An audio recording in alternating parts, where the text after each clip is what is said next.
Wes Watson was my OG. I despise Wes Watson, but the advice wasn't bad. He's morphed himself into a monster, and the advice is turning bad. He's probably going to prison. They somehow steal jewelry from this dude. One of the pieces being the necklace from Pretty Woman. The only thing I want to say is just, I really appreciate you guys. When I found your story, I resonated with it. Not the fraud aspect, I hadn't done any of that, but just your... Starting over. Yeah, and that you're like you are okay with being a civilian. I like being a civilian. You're not like this, I never told, I'm this fucking super gangster, you know? No. So that's, yeah, man, I just want to say thank you. I can't, nobody's going to be able to do it better than Wes Watson. So. Right. Wes Watson was my OG in San Quentin. What's old Wes doing these days? He's beating people up. Shooting Trent in his wiener. Yeah, we're about to do a video on him here soon in a week or so. Yeah. He beat some guy up in the gym. Did he? Oh, no, I mean.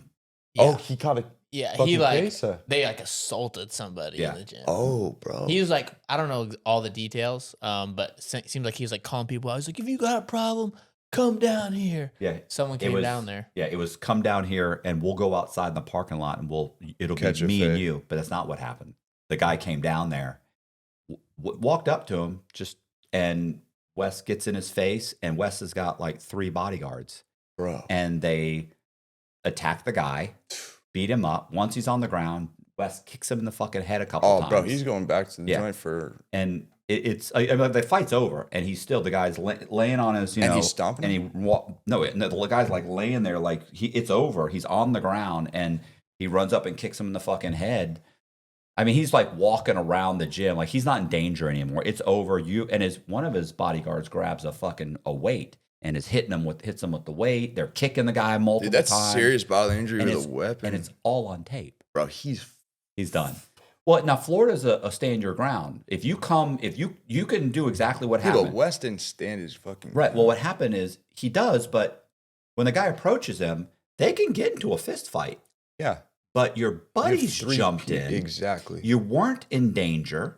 So if you're in danger, you feel you're in danger. And Wes could maybe make that argument. The guy came down, but the guy's just standing there. He never goes at Wes. Right. They're just arguing at this point. And Wes attacks him. Wes throws the first. Yeah, it looked like that to me. He's hit. He's done. They fall on the ground. When he's on the ground, the other guys jump on top of him. They beat him to senseless. And used a weapon. Weston, one of the other guys did. Right. Then the guy kind of stumbles and falls on the ground. He's on the ground on his knees. Wes kicks him once, and then he walks around and he kicks him solid in the fucking head. So it's at the very least, it's like aggravated battery. Right. I don't know how the laws are in Colorado, but in Florida, you give a lot of leeway. Oh, I'm sure. But you don't have that much. But you can legally fight. 2 consenting adults. Oh, absolutely. Can If fight. they wanted to go outside the parking lot by themselves and Right. do a fist fight, perfectly fine. Right. As it should be. Wouldn't have been a problem. As it should be. Once you're no longer in danger, and he was in danger, not only that, your buddies had jumped in. Like it stopped being stand your ground and it started just being an assault. So I think he's probably, if he doesn't get 5 years paper, he's probably going to get a couple years in prison. He's got a lot of money. He's probably gonna have to sit down for a calendar, bro. You don't think? I think the media or the court system will want to teach him a lesson. The problem is the video. Right. So listen, they beat the dog shit out of that dude. I'd love it if they taught. Well, here's the other thing is too. This wasn't me or you. First of all the guys looked like Wes. Wes was a small one. He was a tiny one. But the guy that showed up has got to be like 6'6", black guy, and I mean just a brick shit house. Yeah. But let's face it, he's not much against 4 of the guys. Oh no one is. Yeah. So it doesn't. Yeah. And trust me, nobody. I despise Wes Watson, but yeah, I feel like it's at the minimum, it's a few years. But I'm always shocked at what people get away with. Right, you and me both. Yeah, the disparity in sentencing is so. One guy will do 10 years, and the next guy will do 2, and the next guy will get probation, and it's all the same charge. So wishy-washy and weird. But like I said, they do have a video. I think we're watching the downfall of Wes Watson before our very eyes. You don't think? There's been a lot of video. There's a lot of just like normal YouTubers who cover anything and everything, and they're making videos about before this, but they're like, this guy Wes Watson Yeah. is going insane. Like he's But like you said earlier, any attention's good attention in the world of media, right? You don't think this will further fuel his career? Well, well, I think with him it's a little different Gotcha. because He's such his weirdos that follow him. his business model too is like people You're are a paying, bitch. and Yeah. people are paying him like To get thousands of degraded. dollars for like coaching and stuff. Where it's like, To for- abuse them. yeah, for us, So- like our model is like views, money. Right. So it's like or views equal money. We're not selling like a program Right, that's like right. There's no that's on master like class. a certain type of reputation. Like we're Right. doing this. Like him having negative press, hurting his reputation, probably does end up hurting his business. Right. Okay. But I mean, it's kind of probably to his own doing. You know what I mean? I wonder what his end goal. I mean, he should have just walked away like in 2021 while he had all the clout and all the good standing. The guy's a lunatic. He's a you know what I'm saying? Like loser, he's bro. spending every dollar he gets to On look fucking look like he's making tons of money. You know, and the things he's spending money on, like so bro, like you're fake. spending God knows how many, tens of thousands of dollars to rent somebody else's house so that you can he look does like a that. big Huh? shot. He rents it all. And Yeah, he's a everything's fake. rented. Nothing's in his name, and then his fans will come out and be like, "Yeah, because he's smart. It doesn't look like it's in his name, but he's got this, and he has an actual landlord that owns a building. It has nothing to do with Wes Watson. Yeah, he's like, Wes is renting this my guy. watch is $500,000. Yeah. Like, bro, I'd never spent $500,000 on a plastic watch. Bro. Yeah, it's just stupidity. It's sad. there's It's something sad. there's some deep seated issues there that there's something really wrong. And it's funny because when he first got out of prison, I was gonna say it when he first started. I wasn't kind of that liked bad. it. Yeah, I because it thought- was just like, hey, like work out, be a He man. was in a park, right. A lot of it was just good advice, but it's morphed into something. He's morphed into not his. Okay, his delivery was horrific, but the advice wasn't bad. It was good advice but in the beginning. Right, but the advice he's morphed himself into a monster, and the advice is turning bad. And the fact that he's got guys, he's giving business classes. Like, you've never run a business. No, he So hasn't. the fact that, and when people come to me and they want to ask me about business advice, I'm like, well, I'm not going to give you business advice. Not that I would give you bad business advice, but the problem is that I've never had a successful business that wasn't based on fraud. Right. So I'm not going Until to now. take your money. Yeah, until now. But Yeah. I'm not going to take your money to give you good advice when there are people that have done it the right way. They're that way you more could go qualified. ask. Right. And way more Right, qualified. Right. And I agree with you. I wouldn't When I want get to into a give jam, advice either. my go-to move is fraud. Right. That shouldn't be the guy you're listening to. Oh yeah. So you find there's lots of competent people. Colby, I feel like you'll know this. What was it? The Fresh and Fit? What was that thing that he's all dressed in white and he it was like kind of the start of his downfall? Do you know what I'm talking about? He was This on about stage with about 6 months ago. he's on stage with like 10 This guys, is Fresh and Fit. Fresh and Fit, and he starts degrading these guys. I heard. I don't know the details, but I heard something like that. Yeah. That's kind of what I trace his whole. It was semi-unraveling anyway, because the truth is like he says he did this much time Right, in he this said 10 prison. years, Yeah, but he he didn't do didn't. 10 years. Yeah. He wasn't in that He was prison. in like Oklahoma. Yeah, he's got a bunch of, I was in I'm a product of the California penal system. You Shot weren't in caller. California. You weren't a shot caller. You didn't hoop your fucking Paperwork. Your paperwork. That's the know. crazy. That's the craziest one, bro. Yeah, he's got it's silliness. And here's the thing: you could have simply told the truth, and you'd have been just as successful. You didn't need to lie about it. Maybe more You successful. didn't need to embellish, and Yeah. then you wouldn't have given your haters ammunition. You Right. gave them they're not hating you for things that didn't happen. You gave them the ammunition against you. It's still not working because people are just flocking to him for other reasons. But you don't have to lie to get to where you are. I think the general consensus though is the guy's a lame fake Yeah. piece. I mean, I don't doubt that he, absolutely beat me into the fucking ground, but I don't think that beating someone in the ground makes you a man. Yeah, but I You bet know? you could outrun him or I would hope outlive so. him. I would have to. I bet your heart outlives him. I would hope so. Guaranteed, dude. Yeah. I hope so. With If all it the comes down to it. human growth hormone and tren and shit that dude's got pumping through him. Listen, I'll send you the video. When you see the video, you'll be like, Jesus, like it's, and they blur Please out do everything. send me the video. They I would blur out like- everything. Yeah, to get monetized, they can barely They can barely show share it to you. Yeah. Gotcha. It's only clips that Huh. you like clip here, clip here, clip, because that's how monetization works. Like they can't show you that. Right. So these guys are having to remove the gory stuff. I bet I could find the uncensored version on BitChute. That's I think crazy. the uncensored version might be on Baller Busters and Instagram. That kind of goes after, I guess. I see the context clues in the name Baller Busters. Yeah. People right? that are like baller, like, maybe putting on like a fake And lifestyle, they've and they're selling cracked down. high dollar coaching or whatever, and they kind of go in there and say like, not really. Gotcha. That's pretty funny. Well, hey, hopefully old boy figures it out, but you're gonna learn the hard way in that big fucking bubble bath or whatever the fuck he sits in. That dude's crazy. He's always like in this huge bubble bath, like, you want to get to this point, brother? It's like, you want to drive a Rolls Royce? Say, I really don't. no, I don't care.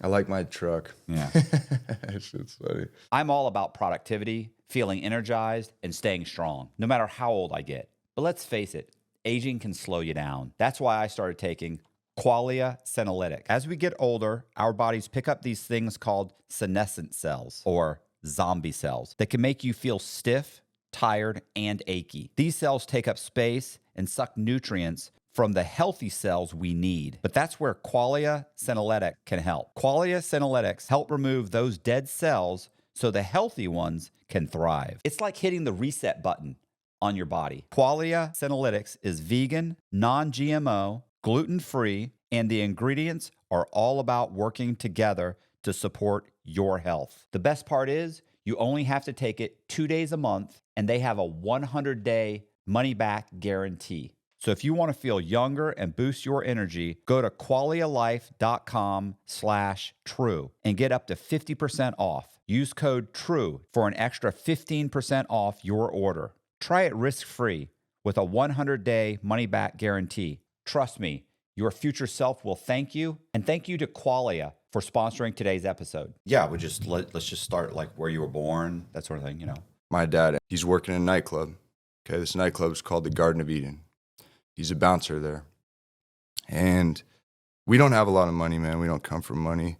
So he starts immersing himself in the underworld of LA at the time. And mind you, he's also dating that Playboy bunny. Her name's Sandra Bentley.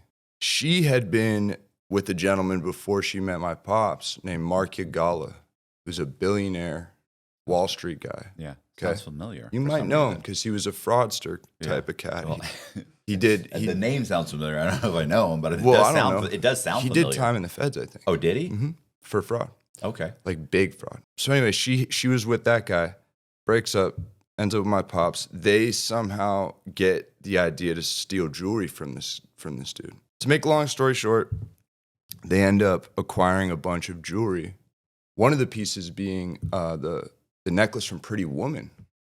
Oh, actually. okay. Yeah. Yeah. Diamond encrusted the famous ruby. one where he comes and puts it on her and she's in a red dress. Yeah. Yeah. My pops had that. They have all these pieces and they're trying to sell it. They have no certificate of authenticity, so no legitimate jewelry dealers in LA are going to touch it. Everyone's like, no, get away from me. And they end up talking to some guy at the nightclub. He sets up the deal. To make a long story short, my dad ends up getting killed in the transaction. They shot them both, and then they burned the car with the bodies in it. Did these guys get the necklace?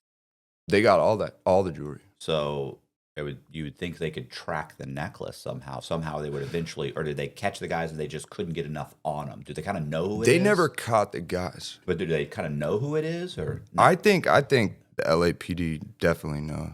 Because, here's the problem is a lot of times, like, they'll know who the guy is. Like, we Right. know, we just don't have enough evidence. Like, we have people, because people are always coming forward saying, listen, that You're murder, right. these guys did it. We know it, but they just can't get them. And murder is very, very difficult to prove in court. Like, It's the that's hardest trial, right? Right. I was going to say that's the one where you just, most of these guys, a lot of guys get away because they know, the cops they know it, and the families would be like, Johnny did it. What are you doing? And they're like, yeah, but we have 3 people saying he did it, but that's not proof. That's not enough. You're right. So it's a difficult And as far as the necklace is concerned, you would think, well, they had to sell that, but really they probably just broke it down for diamonds and sold it individually. You see what I'm saying? To Like a fence or a couple right. fences. So then it's like if I was a guy and I had the necklace, where's the necklace? You see what I'm saying? Like it's a tough sell unless they get this guy on tape and they find the gun and they, it's a hard pill to swallow. After that, what happened with your mom? Basically just destroyed my mom psychologically, emotionally, mentally. And my sister and I, we had also been equally just as devastated from the event, right? So we were all lashing out in our own ways. It was all manifesting differently for each of us. The trauma of our, my father, whatever. But anyway, for me, I was just looking for attention from older male figures, gravitating a lot towards gangs, tagging crews, stuff like that, just skating all day, painting graffiti all day, basically just trying every drug I can and trying to impress older males as much as possible. So do you join a gang or? No, I didn't join a gang at that age. I was part of a tagging crew. Okay. I'm not going to say the name of it. It ended up being like somewhat of a decent crew back then, but just painting a bunch. And what does that mean, a tagging crew? Like, I mean, I think that Okay, means so- that you guys tag just randomly. You putting together like I hate to say this because I'm just going to make me sound like I absolutely don't know what I'm talking about. But are you guys doing like actual like murals and stuff, or are you No. just doing small tags? And what are those tags? Like, I don't know. Yeah, what's What it does it like? mean? Like, you said it's a whole cruise, so it's like, are there multiple crews? How does it work? Do you guys go out at night, like at midnight, or what, and what's the deal? reason? It to do sounds so ridiculous when you guys say it like that. Sounds a super, and it is pretty lame looking back. But basically, man, no, there was no murals, and it was like a group of kids essentially going out at night. But really, so it is kind of. I mean, I don't want to call it gangs, but think of it like this. Let's say you have a name, right? Like we call it KSF, King Size Family. Okay, that's your crew. You got folks in it that came before you. You got asked to be on it, whatever. You join it. You're tagging KSF with your moniker, right? Let's say you write Kobe. You write Kobe, KSF. That's your tagging crew. And basically, it just lets folks know who you run with in the graffiti world, But yes, the idea and the point is to spread as much of y'all's name throughout the city through the medium of spray paint art. You know what I mean? Is there ever any beefs with like your other the other I was graffiti actually crew? thinking, how do you make money off of this? There's no money. Like, you know what I'm saying? Like, There's no money. Obviously, There's not no money. understanding. It's right? pure passion. Okay. Yeah. And yes, there are beefs. We had a friend actually growing up get killed as a result of it. Yeah. Over graffiti? Mm-hmm. Yeah.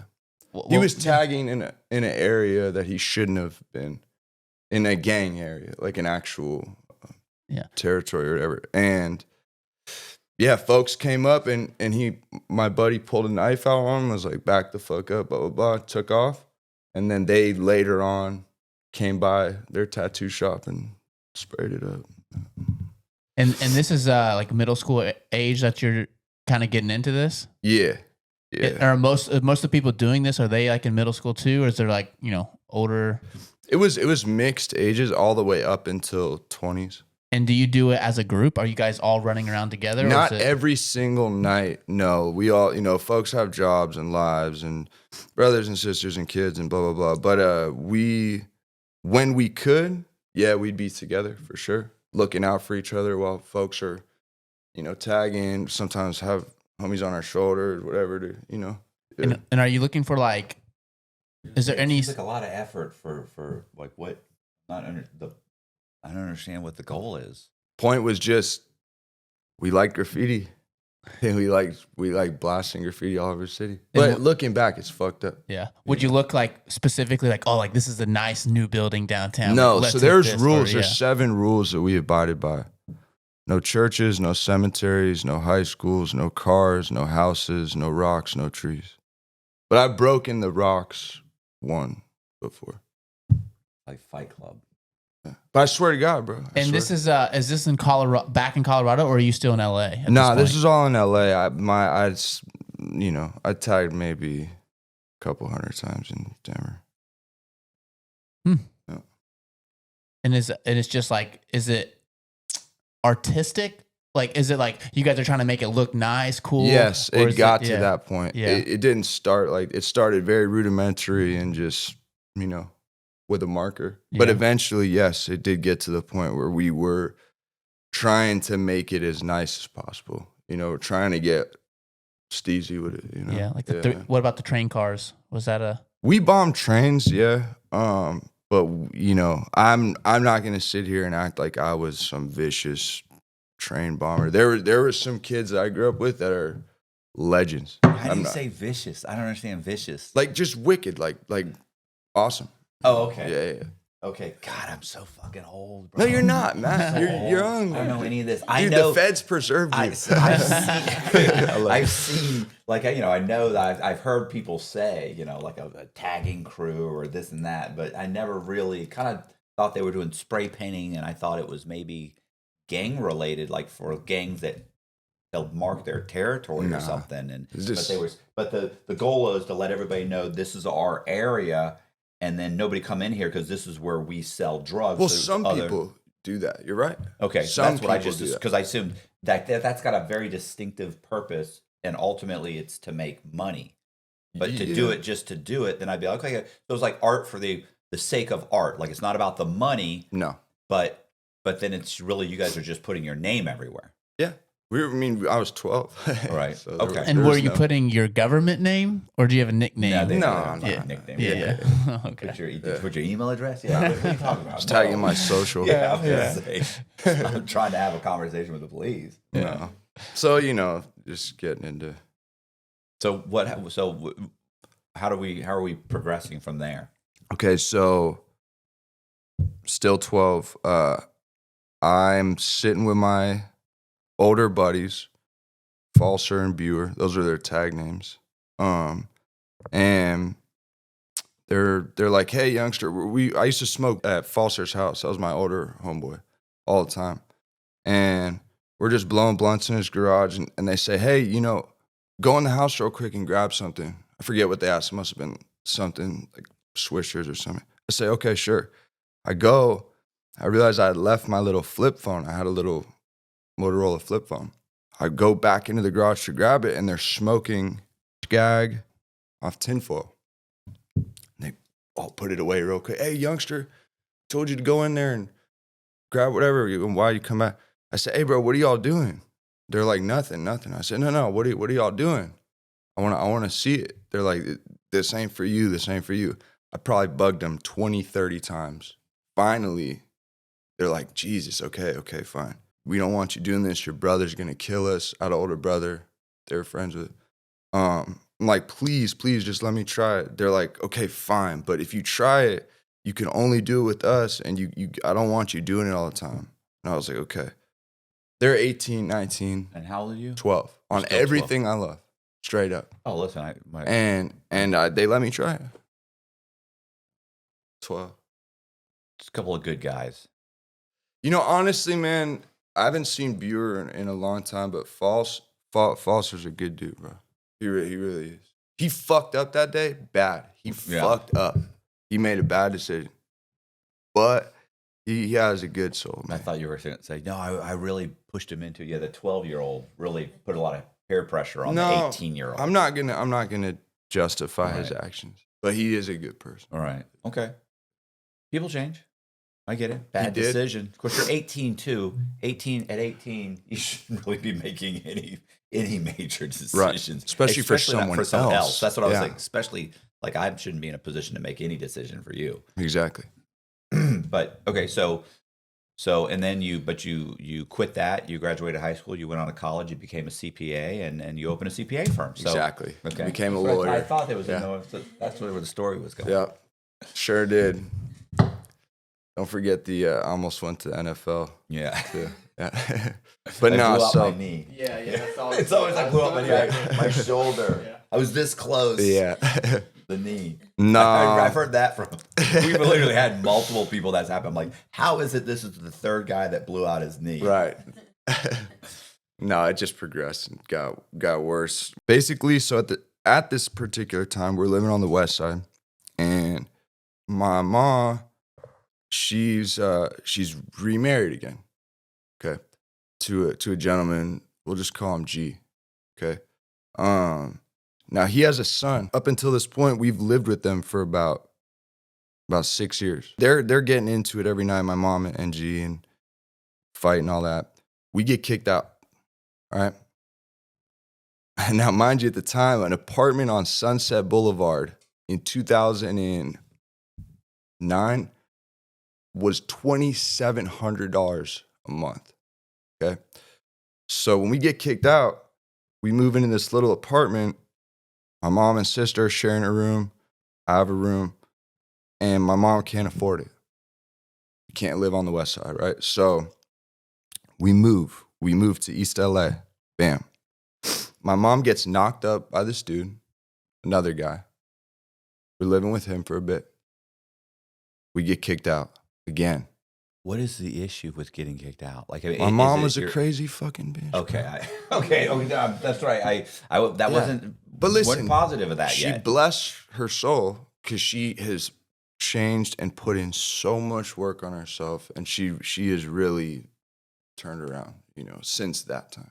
Yeah, it's just because I'll hear these stories and it's like the person's not like, okay, is the husband or the guy abusive? No, It's not the guys, it's man. Okay, so It's not you know the what I'm saying? guys. Like I always wonder, like, but to me, I hear these people get into arguments and fights. Like to me, I'm going to get along. Like you're paying my rent, we're getting along, no matter what. For sure. I'm always wrong. For You know what I'm saying? Like you and me both. right? Yeah. I'm going to placate to you, But that's as not my much- mom. Right? She's not making that. Yeah. And listen, to her defense, it takes two to tango. Right. There was definitely some of these guys that, but in the grand scheme of pieces of shit, they weren't like bottom of the barrel. They were, Right. some of them were all right guys, But anyway, East LA, she gets knocked up. We get kicked out. At the time, I was going to La Cañada High School in East LA. And my sister, I forget what middle school she was going to. But we are effectively homeless now. Right. My mom's pregnant. So what do? We move in with my grandparents in Colorado. Okay, so you move out of LA, go to Colorado. Correct. Now, this further just fucks me up, man. I miss home. Miss the palm trees, sunshine, all my friends, just LA in general, right? Random shootings going by. I get, yeah. Yeah. Well, at the time, I wasn't as conservative. Now I appreciate less crime and stuff like that. But we get to Colorado, and man, I'm in a bad depression, and I instantly just start asking anyone I could find for drugs. Kids at my high school, we moved to an affluent area in Douglas County, Castle Rock, and I'm going to this affluent high school, and all these kids are looking at me in my Dickies and my big flannel and Converse and my fucking ghetto-ass outfit while I'm asking them for a gag. They're looking at me like I'm crazy. They're like, who is this kid? We're playing lacrosse, driving Subarus. Like, what are you talking about? So I don't fit in at this school, and I'm instantly on a downward spiral. Okay. I mean, I'm assuming that you're saying a downward spiral. I'm assuming eventually you found a plug Mhm. and you start, doing whatever. Yep. Are we talking about H or we're talking about? So right when I touched down in Colorado, I initially had a bad bout with blow. Just, same shit. Started stealing, sneaking out, behaviors got worse, attendance at school got worse, fighting, all this shit, whether it be physical fights at school or verbal fights with family members. Eventually, I get sent to a wilderness program. Do you know about those back in the day? A lot of them are shut down now. I mean, and like I know of the what do they call it? It's the boot camps. I know boot. They're camps. kind of like primitive living boot camps for Okay. like bad teenagers think- and shit. I feel like Bozak was in one. John Boziak, Yeah. I think tattooed he was, guy. Yeah, he never talks about it. It's in the book because he was talks about how they had these cabins and they made you like grow. They were growing their own vegetables. and Yeah, they had some are like that. yeah, he had a whole. Ours, thing we on- were like hiking from spot to spot, no Okay. cabins, no nothing. Right. But yeah, so I got sent to one of those, and then I went to a juvenile prison in Missouri, and it was like all this shit from that. I come back, bam, get back in it. So by 15, I'm smoking every day. Okay, so how are you paying for this? I'm stealing and being a piece of shit. Okay, what What are you stealing? I was gonna say, Like- Dude, being a piece of shit I'm doesn't pay. putting my hand in my mom's purse, who's barely making 50 grand a year, just doing little shit, stealing from people I claim to be my friends, girlfriends, all that shit, man. It was bad. It was not good. Okay, but you're not burglarizing houses or anything. No, we had done stuff like that in LA, actually.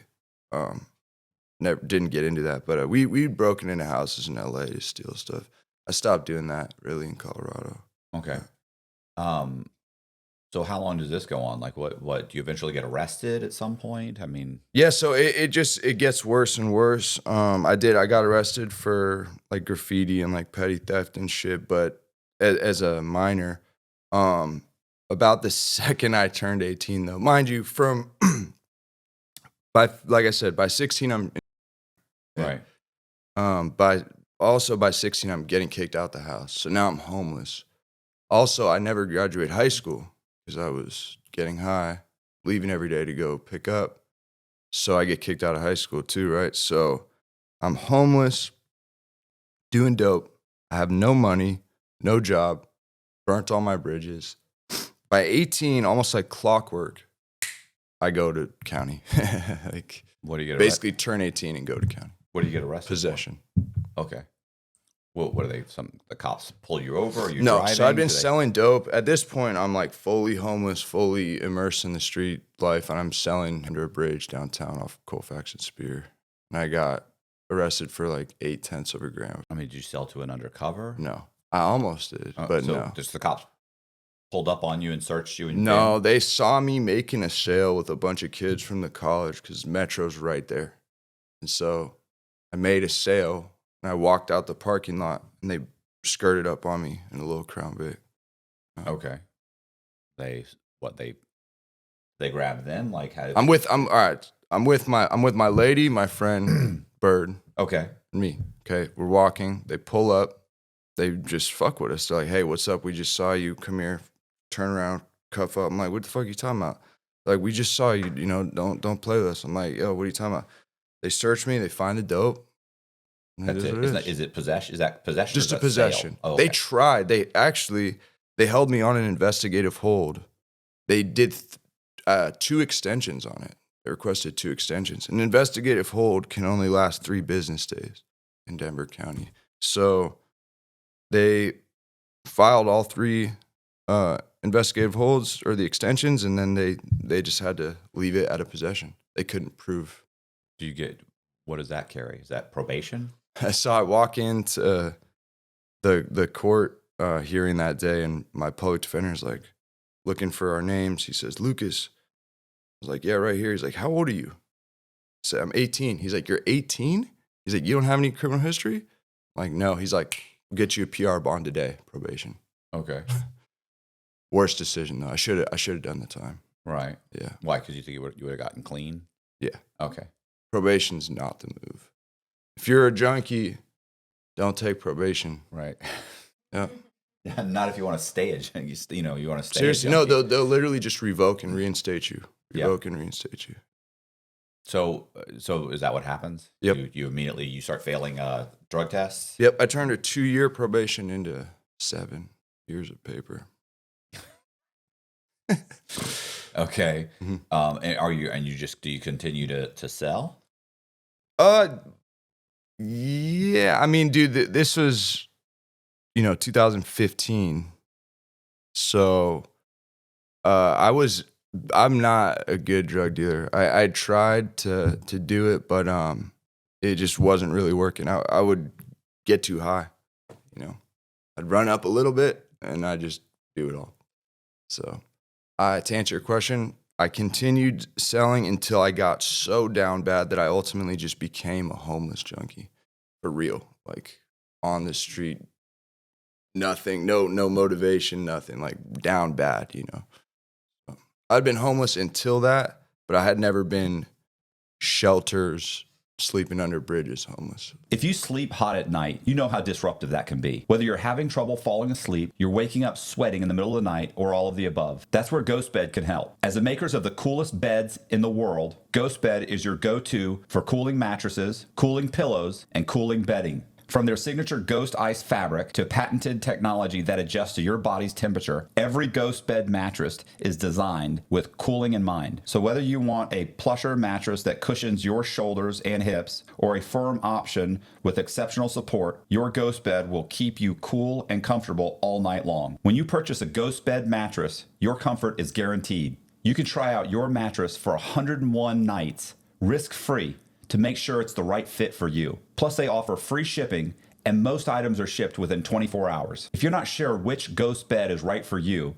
check out their mattress quiz. You'll answer a few questions and get a personalized recommendation. Even better, our listeners can get 50% off site-wide for a limited time. Just visit ghostbed.com/Cox and use the code COX at checkout. Again, that's ghostbed.com/Cox with the code COX at the checkout to save a whopping 50% off site-wide. Like that. So what are you thinking when you're what is going through your mind when you're shooting dope and you're homeless? Are you thinking to yourself, I need to get off of this and get my life together? Or are you just thinking, I need to stay high as long as possible, and you don't even think about anything other than that? No, Matt, it was like a living nightmare. I wanted to get clean the whole time, man. It sucked. It was almost like watching yourself from a third party experience.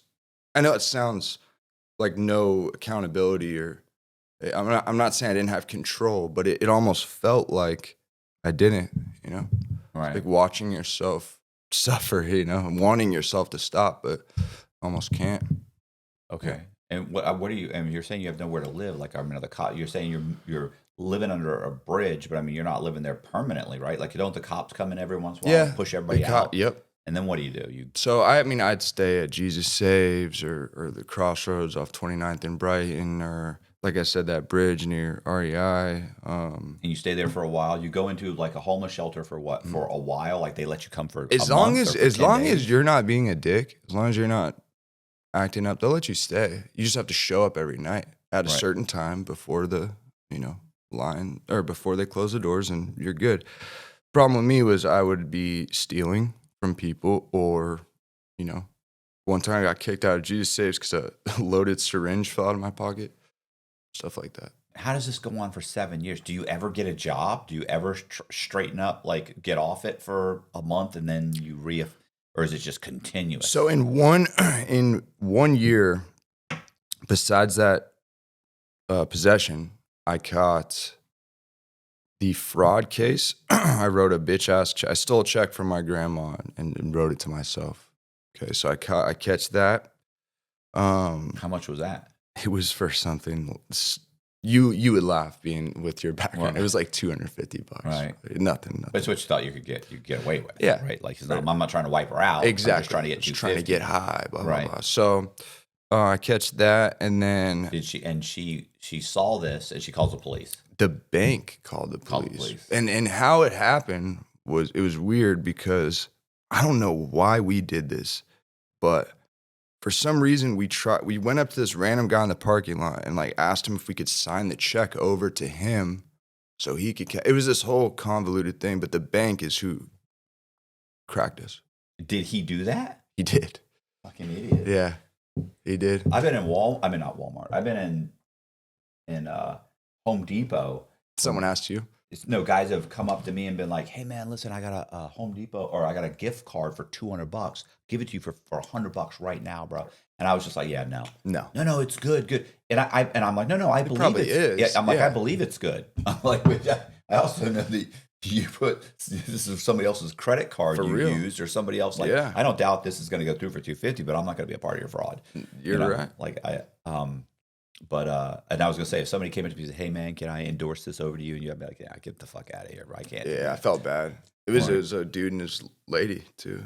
I really thought you were gonna say my grandmother found out. We cashed it. My grandmother found out, and she called the police. I was just like, "Good for grandma." You know what I'm saying? Oh no, Yeah, I'm not one to play with. she's not too. But she didn't. Yeah, so what is like your grandma and your mother, like they know what's going on? Are they trying to help, or they just have their own issues that, you know? Or do they they've tried to help so much they're just done? Bingo. Yeah. Shouts out to my mom, my grandma. Y'all are awesome. They did everything they could, man.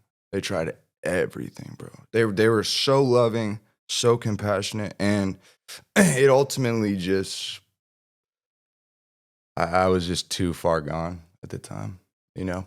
And you know, the amount of rehabs, all that, a junkie's not going to stop until they're ready. It doesn't matter what you could give them the greatest advice, put the best people around them, send them to pastures or Malibu, whatever the fuck, the greatest rehabs.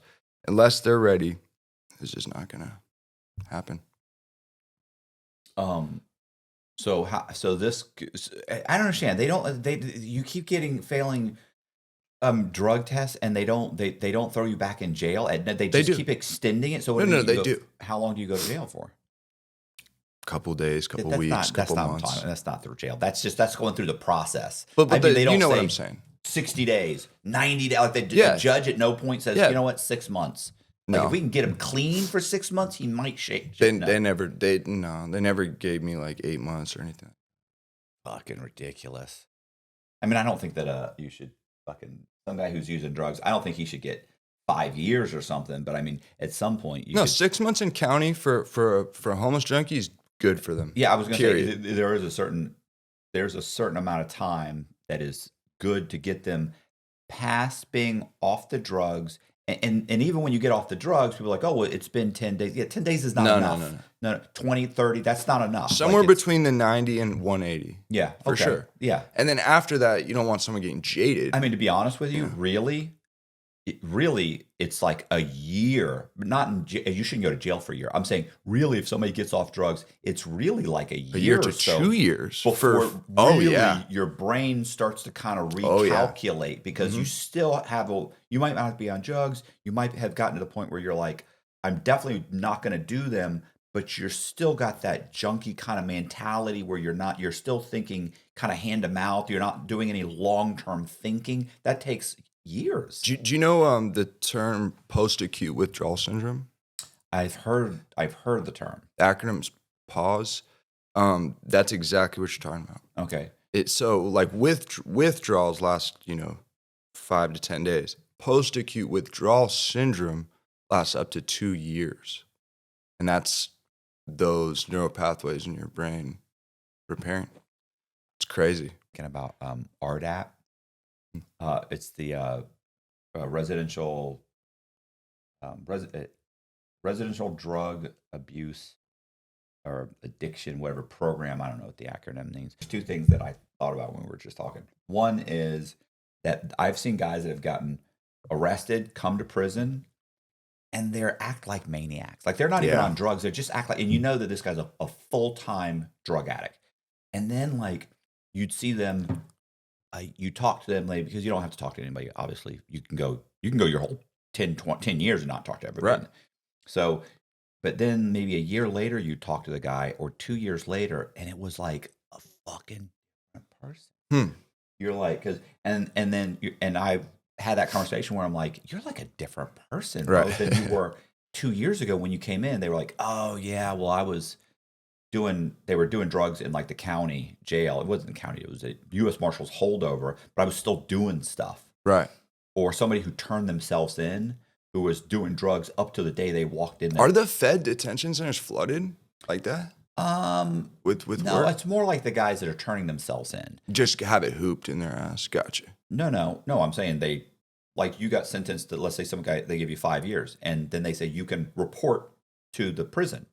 So they're still doing drugs Got up you. till the day they get to the gate Got and they come you. in. Got you. Okay. Because you have to think they're at this point, it's like, I'm going to jail. They're turning themselves in. Got you. Right. Got you. Okay. So that guy comes in and maybe he's on drugs or been off drugs for a couple of weeks. Maybe he's still scrounging around trying to get guys to give him drugs and take anything, because you might be doing, H or on the street. Then you get to prison and they don't have it. Right. But they do have Seroquel or something fentanyl else that they'll supplement. But guys would come in, they're maniacs. You talk to them 2 years later, it's a completely different person than when they came in. But that's because they got off, they stayed off. But I also remember there are guys in RDAP. In RDAP, we used to joke that they would brainwash you. And in a way they do. A lot of programs. But to your benefit, you know what I'm saying? In a way it's good. And I remember this one guy one time, we used to mock, like before he went in the program, we would mock the program as like, that, yeah, bro, they brainwash you in there and they, oh man, it's crazy. Stay out of there. Yeah. But he knew he had to go. And then when he started, he said, he was like, bro, it's so bad. You have no idea what, and he would tell me they'd tell you all the different things that they were doing and the books and the group this and you don't understand. These guys are like, they're watching you all the time. And so he still knew, he's like, oh, you're scared all the time. So he would go through this whole thing for a few months. And then there was a few months where we didn't really sit together. And then one day either he came and sat down or we came and sat down. You get to a point in the program where you're only supposed to hang out with people in the program. So at one point he was there and we went and sat with him. I think that's what happened. And some guy made a joke. Matter of fact, I think I was in the program. I just started. Hence why you could sit with them? Yeah. And I think my buddy Pete sat down.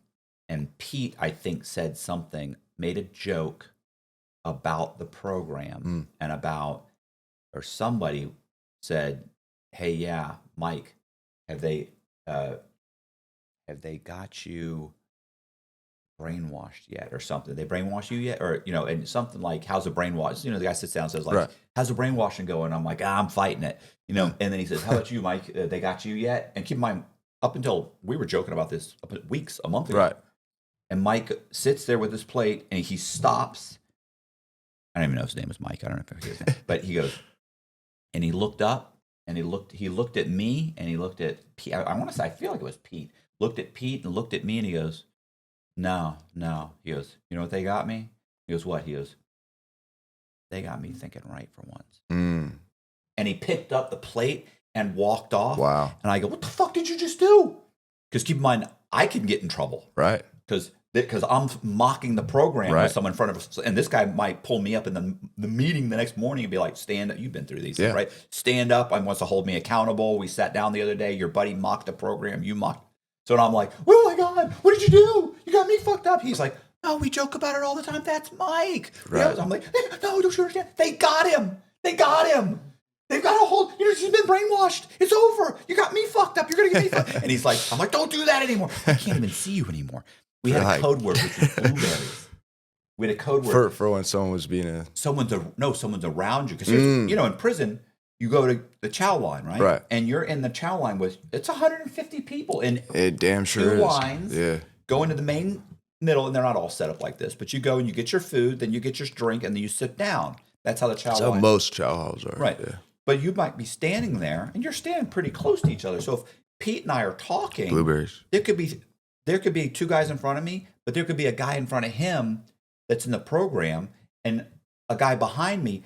Even though there's a buffer, they can hear what we're saying. Blueberries. Right. Yeah. And so we would walk up and he'd go, hey, so he'd go, so what happened in group today? I go, blueberries. And he'd be like, oh, Pete would. There's an ear hustler. Someone's ear hustler. Somebody's like, there's blueberries around. There's, or you'd say, bro, they got blueberries today? Man, they don't have no blueberries. And then we'd kind of try and play it off, joking around. Blueberries, they got blueberries. Now, you got to have the code words with the homies, man. It's terrifying. Yeah. But a lot of those guys would fake it till they make it. But a lot of those guys, it would make a significant change in their life. And even though I'm sure a lot of them went back to doing what they were doing, the recidivism rate for the guys was much lower going through the program. And that's what I always say is that we were talking about that the other day, that they should have, if not a drug program, because it's really not a drug program, it's a behavior modification program, right?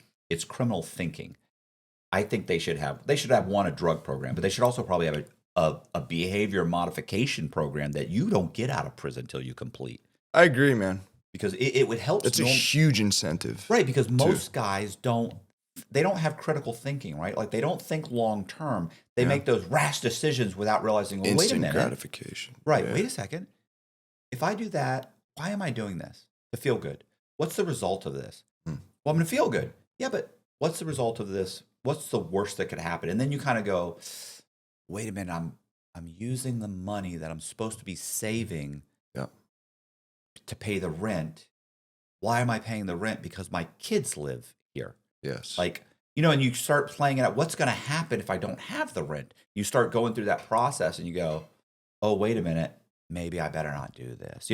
Most guys don't do that. They're like, what? Yeah, man, I got $20 in my pocket. That's as far as they're thinking. They give the $20, they get the stuff, they go do some drugs.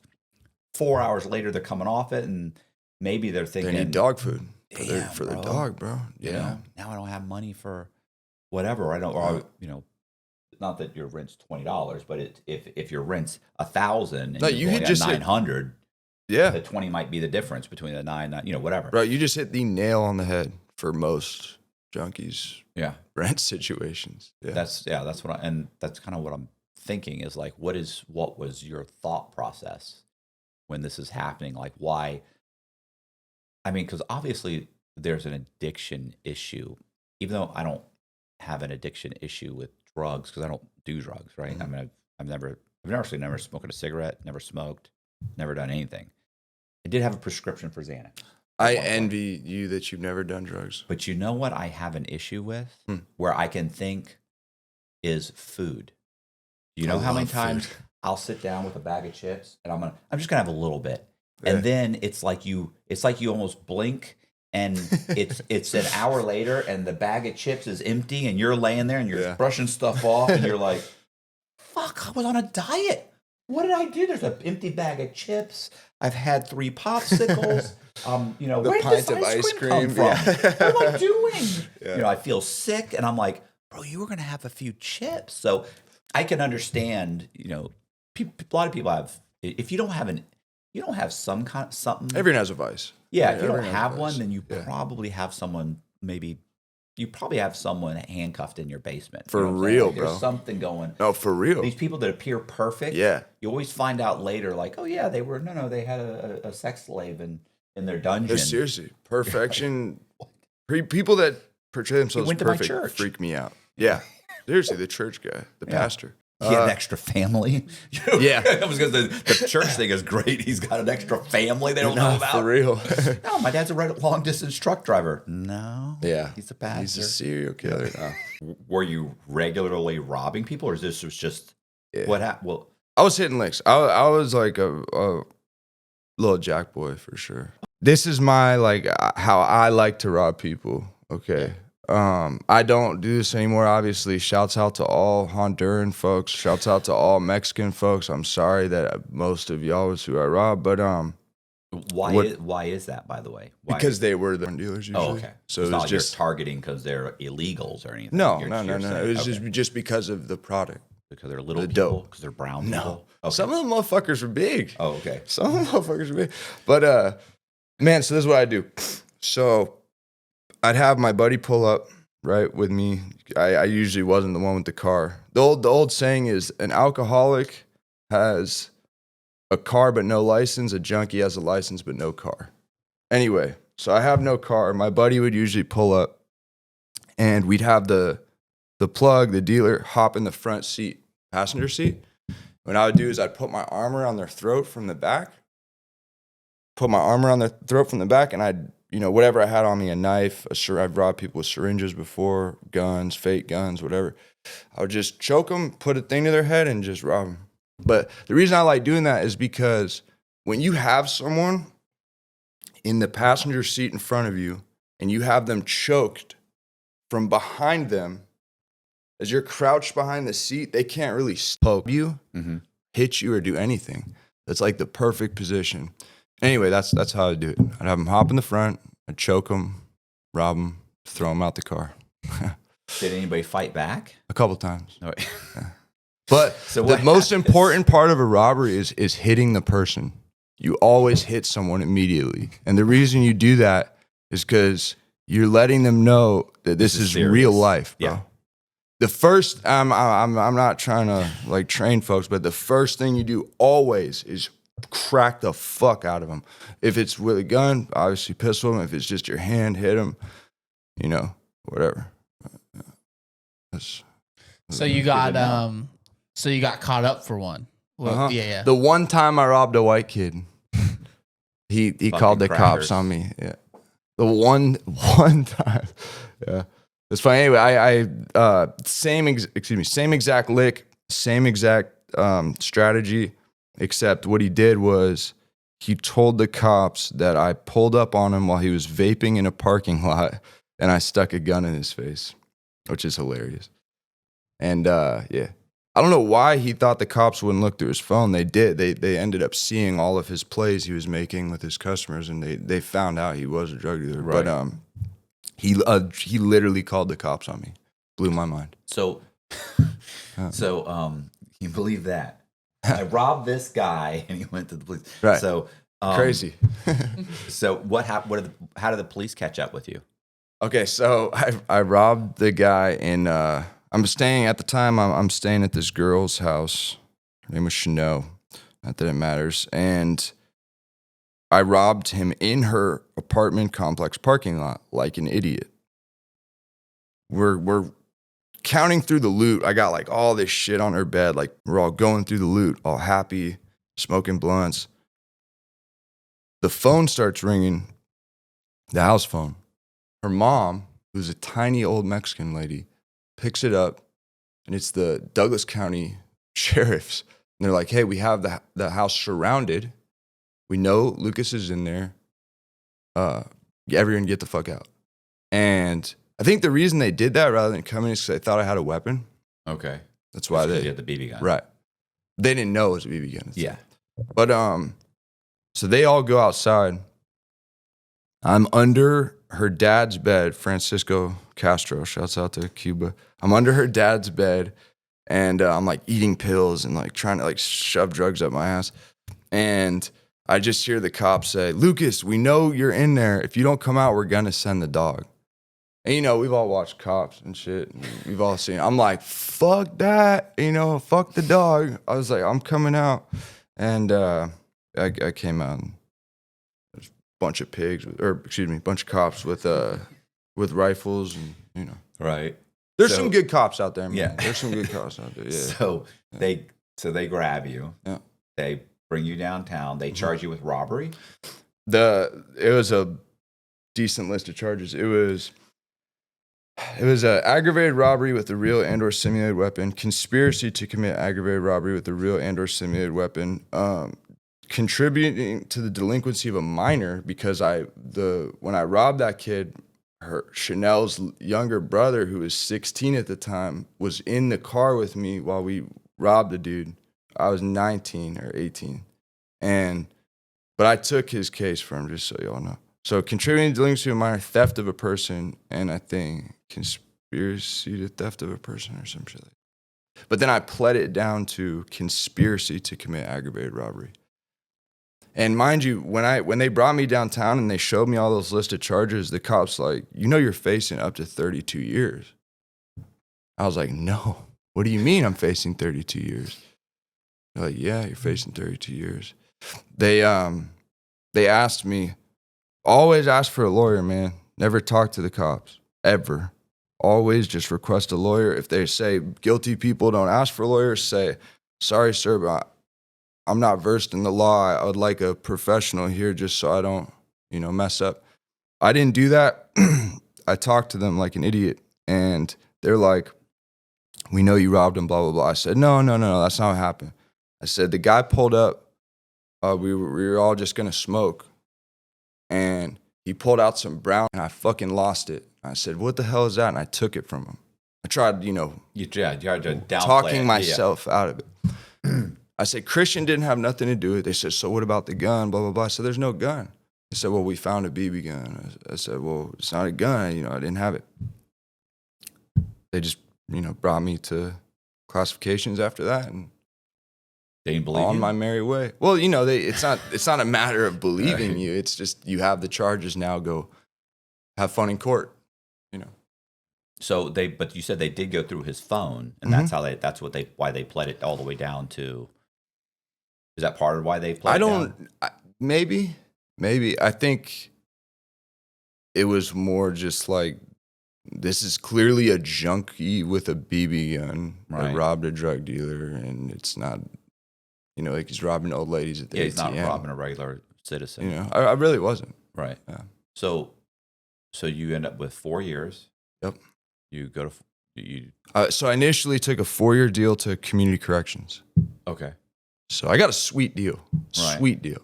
I just fucked it off. So yeah, I go to the halfway house. Okay. That's what community corrections is. Oh, I thought community corrections was the prison. No. It's like, well, I guess a halfway house is technically a level 1 prison. It is a prison. It's a level 1 prison, but it's a place where a bunch of folks stay, usually same gender, and they leave for work every day. Right. Okay. You have to pay rent, blah, blah, blah. Drug testing, breathalyzers. You know the drill, right? Yeah. I think they have a Fed version. Yeah, I did 7 months. Okay. So we have a Fed probation halfway house. Okay. On Federal, which is a street.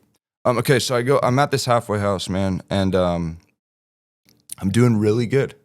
I'm sober for the first time in a long time. And I have a decent chunk of sobriety under me, about 7 months at the time, which for me was huge. So I'm in the halfway house, I'm working, I'm doing very good. Morgan Rose Tarts, my girlfriend at the time, she ends up passing away. And it really fucks me up. Okay. And I relapse. In the halfway house. Mm-hmm. Okay. And what, do you get drug tested or? Yeah, I'm getting drug tested the whole time. No, I'm saying is that how they find out? Yeah. What do they do? The first one, they're like, yo, what the fuck? You technically have 3 warnings in Colorado. The first one, they're pissed. They're like, what the fuck? I'm in such a depressed state, I didn't give a shit. But at the time, I was overdosing so much. I would pick up a half gram and just drop the whole thing in the spoon. Sound like I was dropping a pebble in the spoon. I mean, it was big shots. Like I said, overdosing all the time. I remember one time, I overdosed in the King Super's bathroom. I woke up from the overdose halfway under the bathroom door. So I'd fallen from the toilet and gone like halfway under the door. I see about 5 pairs of boots around me. And I'll crawl back under the door, put my spoon, all my stuff away, open the door, and there's all the King Super staff and the security guard right there. And I just pushed through them, walked to the bus stop, took it a few blocks down, walked into the halfway house. It was bad. It was stuff like that, Okay. And man, eventually it got so bad. I'm starting to lose all this weight. It gets to the second drug test, I fail, and then the third, and now they're like, "Hey, you're about to go to prison. We're about to kick you out the halfway house." This is where the L comes in. Okay. Yeah, I take it after a couple months of being on a sick one. And it saved my life, man. It changed everything. It didn't save me from going to prison because I had failed the drug test already. So you'd failed the third one. I'd failed the third one, and when I was tripping on all the dose on the L, I'd been smoking a bunch of grass. So that was my 4th. But I had gotten clean. I'd successfully withdrawed, kicked in the halfway house out of my own volition using LSD. Yeah, at this point, I'd already failed too many drug tests for dope. So they converted it from a 4-year community correction sentence over to a DOC sentence. And what is that conversion? It basically just means you have lost your privilege of Day for day? Yeah. 4 years converts to 4 years inside? Correct. No, that's not right. No. You still have your time that you did in the halfway house. Yeah. That's still, but I'm not saying you're wrong. Yeah. I'm saying that's not right. Like I shouldn't have to do, that's like, to me, that's like if you have a 5-year, let's say you have a 4 years of probation. Okay.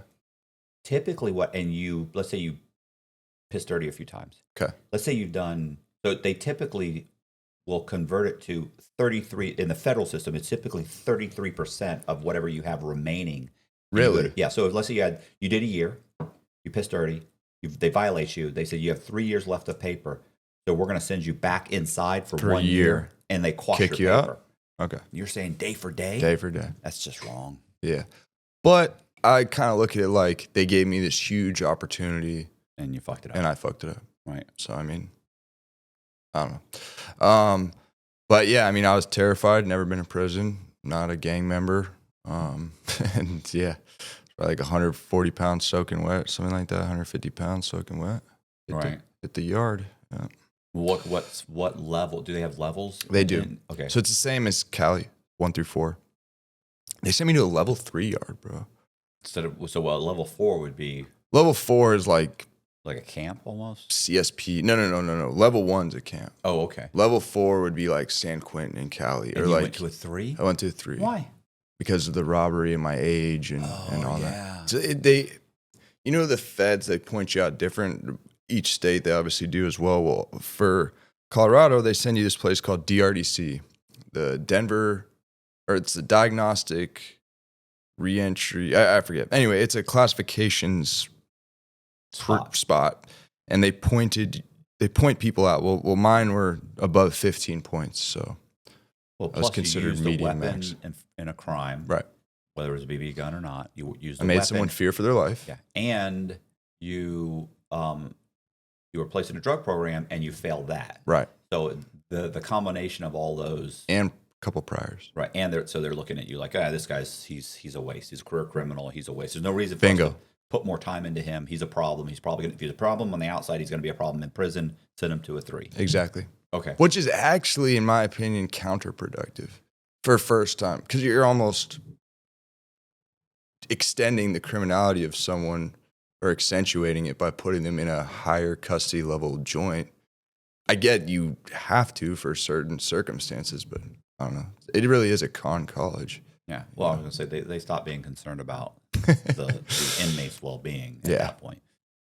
I remember I had talked to a judge one time about a guy that I'd done a story on, and they kept, he kept actually escaping from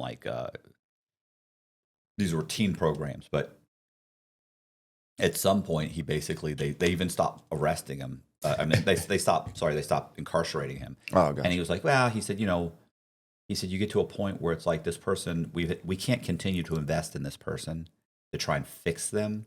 So we're going to wait till he's an adult, and then he'll get in trouble and he'll go to a prison. Right. He's like, and he said, and because that's where he's headed anyway. Like, they was just like, we're going to try a few times.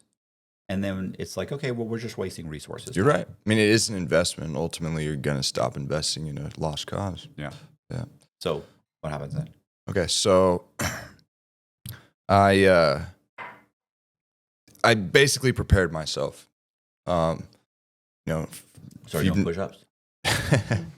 Yeah. Looking in the mirror, having long talks with myself in my scratched up mirror. Well, I did have a couple talks with myself in the mirror, but, no, I mean, I did. I started psychologically preparing myself, trying to work out all that shit. And basically anyone that's never been in the joint, you see movies, you see all this stuff growing up, and that's what you expect, right? So I was just like, I'm not going to let myself get punked. I'm going to stand up for myself, and I'm going to try not to catch another case or join a gang. Yeah. And I did. I can honestly say, even though I was a junk box on the street and all that, Bro, I did my time fucking militantly. I mean, seriously, I was like an ideal independent would.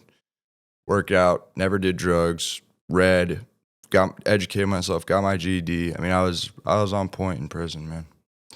Okay. How much time did you do? Did you do 3 years or No, 2? I didn't do altogether I did about 3.5. If you include county time, halfway house, and then the 2 prison yards I walked. Okay. So did you go to? Did they release you in Colorado to a halfway house, or they just walk out of the prison? No. So the first prison I went to was Crowley County Correctional Facility. When I got when I was up for my halfway house again, and I got it the second time, that was about after a year being in Crowley. Okay. Crowley was fucked up. How much? Oh, okay. Well, how was that? It was just a mess. It's a private prison. There's only 2 private prisons in Colorado now. And yeah, I mean, it was just terrible. Just gangs, drugs everywhere, and mad violent. For real, it was like top 3 violent prisons in Colorado. They asked me to join the main white supremacist gang, for those of you that don't know, in Colorado is called 211 Crew. It's not Aryan Brotherhood. It's not Aryan Syndicate. It's called 211. I actually believe they made it to the feds recently. But they're real gnarly guys. Right. Yeah. They're not like the other white supremacist. No, they are. They're all the white same. supremacist groups that are friendly and No. and Oh yeah. Yeah, no, those guys fun, are cool. friendly. Yeah.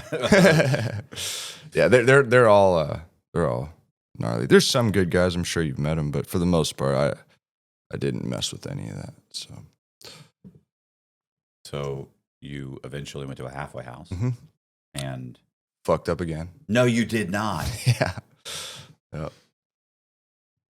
But this time, you need to make better decisions. hey, she saved my life. She saved my life. Before I was in the picture. Okay. Yeah, she saved my life the second time. But no, I mean, I messed up, man. Same shit. I don't know why I relapsed. I couldn't tell you, but I did. Too many hot drug tests, went back. This time, however, I had made that transition in my head where I had started to hate the substance more than I enjoyed it.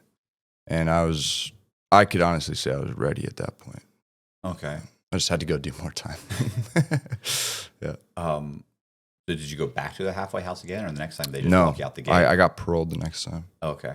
Yeah. When I got sent back, though, I went to a weird little prison called Cheyenne Mountain. It's since been closed down. That's nice. Yeah. Right? Yeah, sounds like That sounds like a little ski retreat. resort. Yeah, Right. exactly. Sounds lovely. Yeah.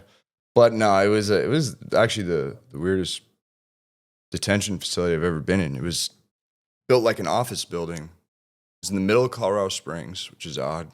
And yeah, it was a 4-story office building with a barbed wired fence around it. And it was the shittiest time I've ever done.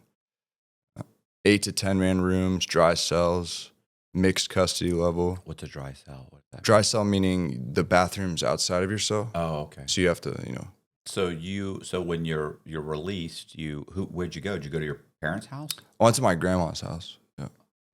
Your grandma. Yeah. She'd never let me stay there before. I mean, I'd been kicked out, up until that point. It was huge. It was a big, trust for my family. So what, did you get a job? Yeah, I mean, I got out, and for once in my life, I did what I had said. I kept my word. I got a job, met my wife, and I just started working my ass off, man. What was the job? The first job, it was at a pizza spot. It's Right. like a shitbox job. And then from there, I, eventually started, I realized what I had done, catching the felonies and the tattoos and all that limited me. It's all starting to sink in, finally get out. You're like, oh, fuck, all these decisions, what everyone told me is true. It's all starting to sink in. So I realized the trades were going to be, my best route in terms of shitty jobs. So yeah, I started focusing on trades, got a job at a car shop, and then started doing construction. Yeah.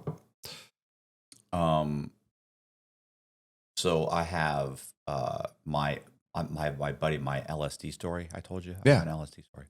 I have a buddy named Donnie Shackelford, Okay. and Donnie was super smart, and he loved the Grateful Dead. I'm not sure if he loved the Grateful Dead. I'm not sure how it exactly. I but do. How it exactly, if it was before or after the L. But he started doing LSD. Very smart guy, and was online. Keep in mind, this is like the internet. There's like the dark web and stuff, right? So He was on the dark web? yeah, that Gotcha. like this is Okay. in its infancy, early 2000s. Like Silk Road, I don't Dread know. I don't know Pirate what the Roberts. ones. I don't know what the ones are, but I'm saying it's. We're talking about early 2000 and 2001, 2002. Like it's just starting, okay, right? But okay. he's there. So he actually meets. I forget the guy who started LSD and is a huge. What was it? I don't know if he's still alive. Was a huge proponent of it. He actually went and met with him. Albert Hoffman? I don't think it was. Owsley? Yes. Augustus Owsley Stanley III. Yes. Yes. Okay, so he met Rest him in peace, Bear. at a convention. He'd been buying it and was trying to put together a lab. And he actually meets with him, and they have a very frank conversation about it. And he has to order. He puts together a whole lab, and it was very professional. Like I remember, he had actually there was some He got ergotamine tartrate and he had the precursors and everything. Wow. everything. Listen, when they caught him, the paper said he had $20 million worth of. It would have been street level or street product. Now, Wow. he didn't have that much on him. He had the precursors. He said, had I made it, he said, I don't, he remember he was like, it wouldn't have been 20 million. He goes, it was maybe 11. With a gram of raw like, crystal. I mean, that's a lot, man. Tons. And here's what they were ordering it. Like they had a way where they were ordering it through Panama. So I think there was a whole thing. So I explained. But so he sets up a lab. I think he initially set up a lab where they were making it in the U.S. Initially, he was a small lab. He said, and it was working. He's like, we had a product. I knew the formula. Did this I had happen it. to be in Denver by any No. chance? Okay. So what the lab, I don't know, but this Gotcha. part is that you're here. So he does it, and then when he starts doing it, he had these girls. He called them the angels because there was 3 girls, and what they did was, he said we would meet them at the Grateful Dead concerts. He would give them the papers, Blotter. the blotter. Yeah. He would give it to them, and you could tear them off or whatever. It's So perforated. he said we would go and we would give it to them, meet them, give it to them, and then they would go around and sell it. Like he's like it's like $25 or $50 a hit, whatever it was. He's like they go around and they and then they bring the money back, and then he talked about like the family, he was very very what's going on here. Wow. So loved it. Eventually, what happens with Donnie is once they started ramping up production, he got nervous. He started saying, "I'm in the U.S." He goes, "You understand that if you get caught making in the U.S., he's like they're giving people life sentences. 30 years. Bro. Right. So he said he researched the country that had the least laws, and he said it turned out to be Pertaining to L specifically? Yes. Got you. it was I think it was it Amsterdam? So Sounds about right. what he did was, and he said it was illegal, still illegal, But he like said, decriminalized. but they don't. He said like if I got caught, like I'd get like a year or 2. Right. Like it was. He's like guys were getting caught and they were getting these ridiculously low sentences. But here they'll bury you. he said here you're dead. You're dying in prison. Yeah. So he moves to Saint Martin, and he goes to I guess Saint Martin, and I don't know anything about geography. It's I think the island's cut up into 2 different parts. There's like the Dutch side and some other side. I forget. Maybe it's Saint Bart's or Saint Martin. Anyway, Same. That sounds is right. it? I think. So somebody in the comments is going to correct me, but Right. some island, and half of it is like, let's say it's, and I'm assuming we're talking about the Netherlands, but it may be somebody else, but somebody owns half that island. He went there, set up a lab, started making it. With Bear? With Owsley? Or is he? No. Okay. That was one They time. just He had a met one conversation. time Okay. and had like Okay. a 20-minute to an hour Gotcha. conversation to help him work out the formula, basically. So he goes there, he sets up a lab, and he sets up this lab, and they've got it so that they're ordering the chemicals, the precursor chemicals, through, and I'm going to say Panama. They had a Panama, like, Some shell there's a lot company. of money involved, right? Oh, yeah.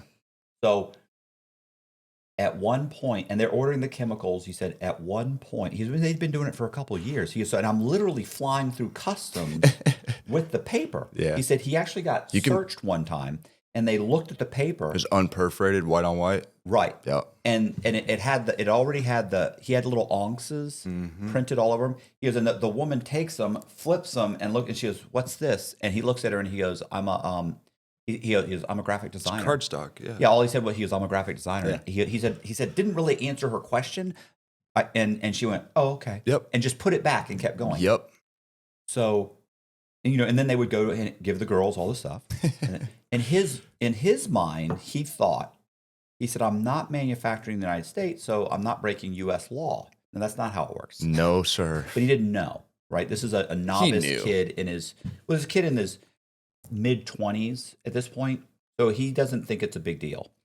Because he thinks I'm not making it here. Like most people would think that. You don't, but most people who are novices to how the system works figure if I'm outside of the United States, then U.S. law doesn't apply to me. Yeah, but what about the fact that you're on lot? When I say on lot, I mean Grateful Dead tour at the shows. You're on lot trapping. But he's just at that point. He's like, we're just selling. He's Yeah, like, but it's it's not as bad as manufacturing. True. Manufacturing, you're doing 30 years. But if you get caught with, let's say, okay, a gram of raw crystal LSD is 10,000 hits. You get caught with 20, 30 grams, or let's say a Bible of blotter, you're probably still going to go do 20 years. You don't think? I don't know. In his mind, it would have been like, if you plead guilty, if you do this, you don't have it. Either way, I hear what you're saying. In his head, it's way less. Yeah. And a 40-year right. sentence. He's minimized it and justified it in his head. Right. Yeah. So he's flying over there. They have a house where they have another place where they manufacture it. They whip the batches. And he said we would mail it to a guy that would then meet the girls. He's like, the angels. The angels. Gotcha. They would pass it out. And he had tons of these great stories. So here's the problem is that he said, when I mailed it through the mail, it gave it became a conspiracy. And he said, so his buddy at one point gets busted. This kid gets busted. I'm sorry. They had mailed the package. Okay, sorry. Here's what happened. He was ordering it started with the precursor chemicals. Probably the ergot. At one point, he said, we had been ordering it in small batches. And at one point, he said, we were going to make a big batch. It was towards the end of the year. He said, I wanted to kind of finish out the year. Like, hey, let's just order enough and do a bunch of runs, have the package. Because it was working so well. Right. I might as well just do several runs, have it here, mail it as we need it, instead of breaking everything down. So I ordered the one chemical I ordered in a larger quantity. He goes, it tripped a national quantity, whatever. And he said, and that set the wheels in motion to notify, like, whatever the international,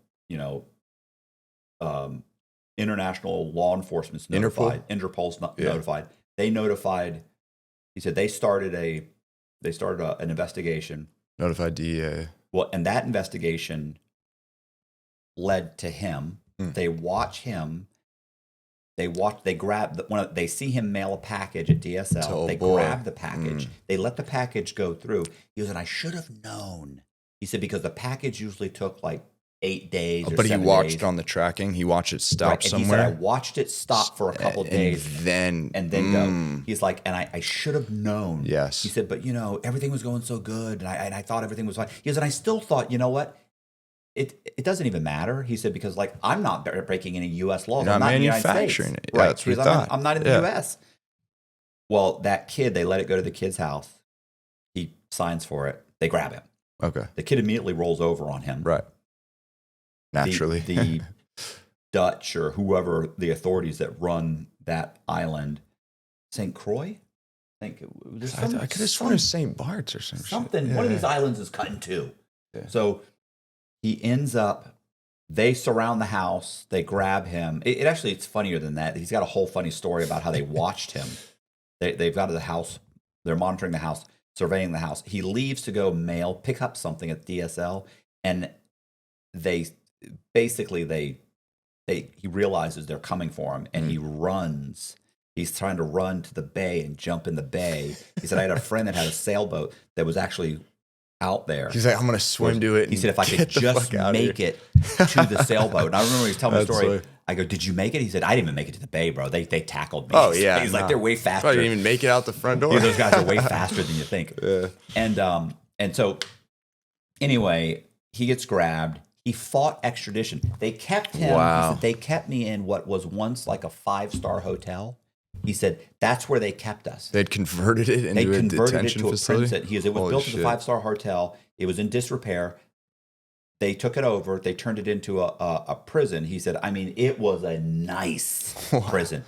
So he stayed there fought extradition for, I want to say, a few years. Because here's what happened was, They were semi-lenient, right? The country he was. I want to say it was like 18 months to 2 years. Mm. Because he wanted to be, like, he didn't want to go to the United States. Fuck no. So, but eventually I think he lost it. Yeah, He lost extradition. Yeah. When he got to the United States, I know what it was. They were trying to give him a life sentence, and they said, you're going to lose. We're not sending this guy to the United States to give him, so you can give him something life for something we would give him a few years for. Right. So they had to take that off the table. So then they extradited him. I want to say it was 18 months to 2 years. So he goes to the United So States. the country pressured the U.S. to drop the life. Drop the life. We're not Wow. extraditing him. That's if pretty you're gonna give cool him- of them yeah. to do that. Well, they do that a lot of times with a lot of countries do that with the death penalty. They're like, we have a similar law. He can't get the death penalty for that, or he can't get life for that. So we're not sending our citizen to do life in your country. He couldn't get it here. And so the government will take that off the table. But it still took It's pretty years. cool. He Yeah. was really trying to fight. He was trying to fight even having broken the law. And so they had to agree he'd broken U.S. law in their country. So that's what took so long. So much gray area. Well, first Yeah. they finally said, okay, he has broken the law. Then they said, Right. great, send him back. We're giving him life. Then it was, we're not sending him back to give you life. He'll stay here. Like, we'll let him out and he'll just live the rest of his life here. And then they said, okay, we'll take life off the table. So he goes back to the United States. When he goes to the United States, they're trying to give him 30 years. He said, I'm going to trial. Basically life. Right. Well, he said, I'm going to trial. Yeah. So I remember he was going to trial, and I do remember this part pretty clearly. It was 30 years. He said, I'm going to trial. He said, the problem was the rules regarding evidence there were different here. There's discrepancies. Well, they'd already destroyed all the evidence. No and way. they'd taken his lab apart. They had photos, but he said they took the lab apart. He's like, well, you can't even present the photos in the United States unless you can provide the equipment. Right. The equipment doesn't exist. Oh. And he's like, so I was like, I'll go to trial because you have no evidence. Right. And you would have the people that Circumstantial. arrested him, you'd have to fly those people to the United States. So this takes about a year of fighting. And a new prosecutor comes in and says, okay, look, here's what I'm going to do. I'm going to give you a deal. I'm going to give you 20 years. And Fuck off. He's like, nothing's No. changed. Yeah. I'm going to trial. Period. And so then, Unless you offer 4 or something like right, that. well, yeah. so he had already done about 4 or 5 years. By the next Fighting? the next prosecutor comes in and says, I'm going to give you 15 years. Fuck you. Yeah, fuck you. Yeah. He keeps waiting. A new prosecutor comes in. This is how many years have gone by. It's now since he'd been arrested the first time. Sat for 5 years. The guy comes in and says, I'm going to give you 10 years, and I'm going to recommend that you get the drug program. We'll give you a year off. Oh. So on 10 years, you do 80. Back then, you get less. Time you get served. more now. Already got half a decade in. Well, you got more. You get, more now. You get more good time now than you did then. Back then, you got 15%. Mm. So on 10 years, you do 85. So he's like, so I had 8.5 years left to do. I'm sorry, I had 8.5 on the 10, plus halfway house. He goes, plus, I'd already done like 5. almost 5. Right. He goes, so I've got 3.5 years and I get the drug program. So he's like, I get a year off for the drug program. He's like, so now I'm down to 2 years. Yeah. That's a sweet fucking Right. deal. And by the way, he also gets 6 months to a year of halfway house. So now we're talking about a year and a half. Yeah. So by the time he gets to Coleman, he's there a month. They put him in the drug program. And he was a motherfucker in the drug program because he was so smart. Right. And he wanted to argue about everything. Right. He loved to argue. So he ends up going through the drug program. He does get, I don't know if he gets recycled or not, but basically he gets the year off. Then they put him for a halfway house. He goes to the halfway house. He ended up doing 6.5. Yeah, something like that. A lot less. He goes to the halfway house. It's a pretty good deal. Yeah, and then he ended up going to California. And I talked to him on the phone a couple times when I was locked up. Gotcha. Just the nicest guy. I would have loved. I was writing. I don't know if I was writing, but I wasn't writing other guys' stories. I think I was working on my story when we knew each other. So I had not gotten to the point where I remember saying I wanted to write his story, but he didn't want to work on writing it while he was in the drug program. His fear was that they would find out that we were writing his story, and they would use it that. against him. You're glamorizing, your lifestyle. I know the feeling. They'll throw him out. Yeah. So what we did instead was we said we'd work on it when he got out. We never did. I got a couple phone calls. I called him a couple times. I didn't get phone calls from him. I called him a couple times. Right. Name was Donnie Shackelford. And I would love to find Donnie Shackelford. Love to shake that guy's hand. He had a great, and by the way, the story I just told you is one of many. Yeah. Like he had stories with these girls. He had a big thing where this was I remember his girlfriend's name. One of the angels or no. This was his girlfriend's name. Her name was Paradise. No way. She was raised by hippies. He met her at a Grateful Dead concert. I love this. And here's the thing.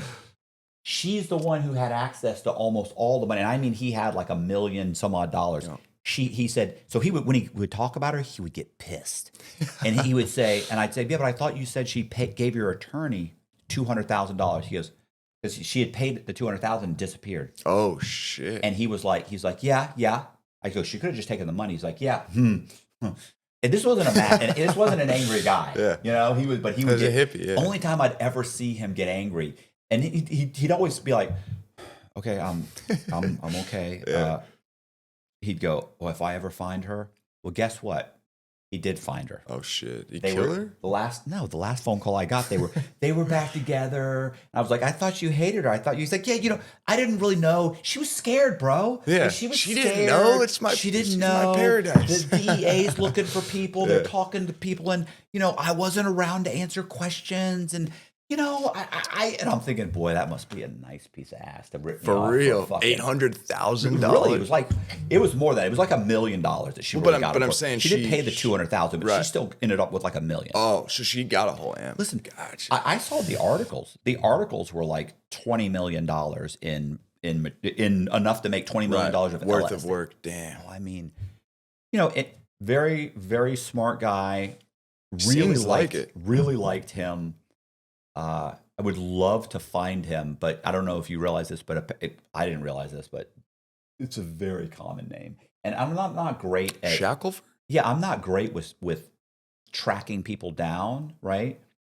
I would love to track him down. Do either of you ever watch, or did you ever watch King of the Hill back in the day? I have watched it. Okay, you remember Boomhauer? He's always like, that's his pseudonym. Whenever he doesn't want to be known, he's like Rusty Shackelford. But it's just funny that his name's Shackelford.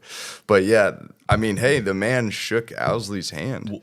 It's pretty crazy. I want to mention this to you too. He had told me a story one time. So remember when you talked about your brain being kind of rewired? Yeah. He used to say, Donnie used to say that. And I don't know if you know about this because he had told me about this. He had said that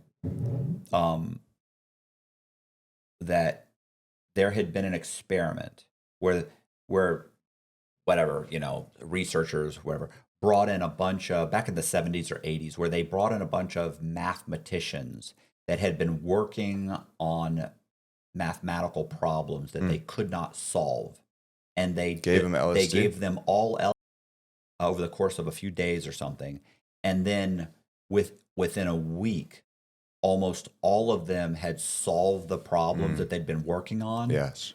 Or he said, or they had realized that they didn't have the information. There was, but they had moved forward in some major capacity Rather than being stuck. right? Yes. Because they said the drug had helped them recalculate or it literally- rearrange their thought process on how they were approaching the problem. They all said, what I did was I suddenly realized I was approaching it in the wrong way, or I started approaching it from this something. So when you said that about your thing, I was thinking to myself, I was like, fuck, that sounds like something Donnie would say. Donnie would, well, did you ever hear about the such and such experience? He would always. It truly does help you change the perspective. The word I like to use for what that sounds like is called neuroplasticity. Different psychoactive compounds, mainly in the hallucinogenic family, increase neuroplasticity. It's kind of like how those mathematicians were able to come back to the equation and figure it out from a new perspective. But it also increases, there's a huge nootropic benefit and cognitive boosting benefit as well. Kind of like turkey tail, mushrooms, or lion's mane, stuff like that. The culinary ones. What was the guy we had he had PTSD? When we had a guy, this was like about 2 years ago, he was on PTSD and he was it acid? Was he microdosing? Was that I feel like that was Probably psilocybin mushrooms. I think maybe that was it. Psilocybin's the compound. I'm thinking of the guy who makes the documentaries. Oh, you're thinking about Seth? Yeah. No, Seth's going to jail. Yeah, Seth, by the way. Seth Ferrante. Ferrante? Yeah. Gotcha. Is a guy that went to jail for LSD. He did like 20 some odd years. Yeah, faked his own death. Was this the gentleman that was riding around in a bus in England making it, or No. Okay. He wasn't making it at all. He was just selling. Oh, okay, gotcha. But he faked his own. He was under indictment, and so he faked his own death. What, like with pig's blood and No. He like people were unaliving themselves at this specific part in a river, and it was known for it. So he makes sure that a couple sees him go up to this area, and then he leaves like his clothes there or something, and then he leaves a note and whatever, and then he kind of sneaks off. And so people report that we saw this guy go up there. He never came back down. Later, another couple went up and they see this stuff, and they think, "Oh my god, he faked it." And they dragged the river and the whole thing. The problem is where he jumped from. He said, I jumped from the other part of the river, the other side or something, or wherever the area was.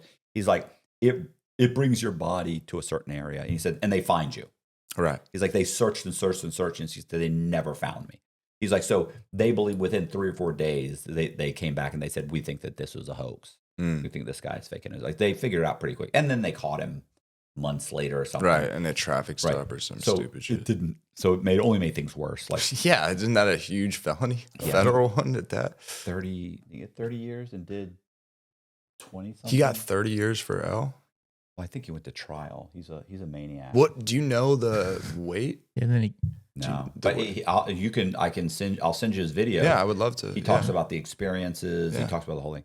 What was the other thing? And then now he recently got busted. Well, he got out of prison. He used to write for Vice. No way. He wrote for Vice. While That was my dream when I was a kid. Wrote for Vice. Investigative journalism for Vice. He got out. He started. You ever seen White Boy Rick? White Boy Rick, the documentary? I didn't, but she's from Detroit, and I need to watch it. The documentary he worked with. He's listed. He's not the Is producer. He's like an executive producer. Is it co-defendant? No, as an executive producer for the Gotcha. documentary. Gotcha. So he did that. Then he started making his own documentary. He raised about $500,000 from investors. They start making their own documentary. So he had this documentary company. He ends up getting busted for but while he's doing this, while he's raising the money, He's still making trapping. docs, he's moving. Gets busted for that. Gets bond. I mean, he gets probation for that. Gets off probation. Recently got caught again For pot. Gotcha. And then what was the other thing? And then the other day, there was a video that was posted of him fighting or arguing with his girlfriend or something, where he's screaming. The video camera's outside the house, and he's screaming and he's yelling at, "I want my stuff." He's screaming, blah blah blah, and he walks up to the door and boom, he kicks in the door. The video gets cut off at that point, so I don't know that he entered the house. I think maybe he kicked the door and it went open. Still, though, probably not expecting breaking the threshold. Yeah. Of a dwelling. Yeah. So he's probably going to prison for sure. Like if you were gonna, he might have got off on the moving the drugs. Maybe I don't know what state it was. I don't know. Maybe would have got a year or two. Maybe would have got probation again. I don't know. Unless he told, he's but definitely going. Kicking the door in. Yeah, I didn't know He's about a that. lunatic. Yeah, I forgot. It was, that's a B&E, bro. That's a B&E. Yeah. Most states don't find that funny. No. But you know, he was furious. So you could tell in the little video, I was like, oh. I shouldn't laugh, but it's funny because I've seen that happen. It sucks. But it's too bad because he was seemed like he was well on his way. He was really kicking ass. Dude, he had a documentary company. And he hadn't done one. He'd done multiple. Yeah, he had a whole. We bunch went to of them. Crime Con. This is probably a year ago, wow. and he was there. We all went out to dinner with a couple other people that we knew, Yeah, and he had a whole game plan. Yeah, he was very on point, very impressive. He had a whole game plan. Whether or not it was going to work out or not, I don't know. But he sure as hell seemed like he had it together. We've watched his documentaries. Dude, he worked for Vice. I mean, he clearly had credentials. Yeah, and he's got his calling card, of course, is White Boy Rick. Right. Like which is huge. Yeah. Yeah. He was doing it. I mean, I don't know. It seems like things are falling apart now, but you know, that who knows? damn Hopefully, inflation. Economy's got everyone trapping again, huh? once again, maybe just like we were talking about during like our break, maybe it's just the thrill, right? Yes. I can't imagine I don't know. I would think being a documentary producer would be exciting. Like I would love to be able to do that. Especially with White Boy Rick under your belt. Right. To be able to be a part of that would be so cool to me. But maybe that's not enough for him. The old he needs to thrill start of doing the road. some L again. Yeah, he does. Get himself reprogrammed. Knock the cobwebs out of there. You know what story I thought you were gonna go tell with the cop and the shot glass? No, Let's hear that one. you know why? Because so many people, like this was a story that was told to me by Donnie. Right. But so many people in the comment section were like, that's an urban legend. That never happened. I've heard that story from other people. That didn't happen to your buddy. They would think that. well, but they did it so much that I thought, it? Could have swore that Donnie said that this is what had happened to him. But this is fucking 10, 15 years ago. People were so adamant that that they'd heard the story from other people, right, that it was an urban legend. So I'm going to tell you the story and you tell me. This is what Donnie... It's not the orange juice story, right? Okay. I believe this is what... as far as I can recall, this is what Donnie had told me happened one time. Right.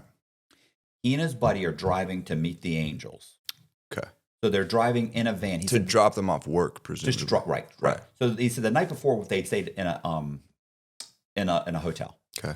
He said we had the blotter paper, and he said they had taken like eye drop, like an eyedropper or something. Mm-hmm. He said, you take it and you drop it, 1 drop per dose. He said that's a dose, right, based on how much the water it's mixed with the chemical, whatever. He said that was a dose, about 100 microns per tab. Yeah. And he had explained too that he's like, now you can have it. It could be 10 doses. Mm-hmm. He said if you just have to mix it more potent. He said, but this is like 1 dose per tablet, whatever. Correct. He's like, and each tablet is $5 or $10, whatever it is, 20. I don't know. No, it's about 5 or 10. Okay. Yeah. So he said we're dosing it. Boom, boom, boom, boom. So we have a stack done. He said, well, we were pulling it out of a shot glass. Mm-hmm. Is at the end of it, there's a little bit of residue. He said it's liquid. You knock it back? No. Oh. He said, so I sat it down. He said, well, we pack up the next morning, we pack up all of our stuff. He said, I grab it. He said, I grab it. He said, but it's completely dry now. Mm-hmm. He said, but there's a residue at the crystals, bottom. Yeah. And he said, you can remix that, and I could get it out with again. Everclear. But he said, or take it or whatever. He said, so I take it, I grab everything, we put everything in the van, whatever. We jump in the van. He said, I take the shot glass and I drop it into the cup holder thing. He said, we're driving in a van. He said, and look at me. Well, no. He just said, look at me. He's like, I'm on my way to a Grateful Dead concert. Right. I'm driving a van with another guy that looks like me. He's like, we look like we have drugs on they us. look like heads. Yeah. So we're driving. He said, we get pulled over by a cop. Oh, shit. Cop says, he opened. He goes, let me look through the van. He opens the back doors. He kind of looks around. He said, but the van's pretty much empty. Mm-hmm. He opens a bag or two, whatever. He kind of looks. He's like, but he doesn't see anything that he recognizes, right? He goes, and he's kind of just doing a cursory kind of. He doesn't search, right? He's kind of looking. And I don't know if he opened the back doors. Maybe he looked in there, but he doesn't find whatever they have. Yeah. He said, and while he's looking, he grabs a shot glass and he goes, "What's this?" No. And he said, he said, he touched it. He said something like, Donnie goes, "It's a shot glass." He goes, and he said he had something in it the night before, whatever. He said it was benign, so it sounds and like, oh, it's such and such. We were doing shots or what, I forget. Right. And he said the guy touches his finger and does this on his tongue.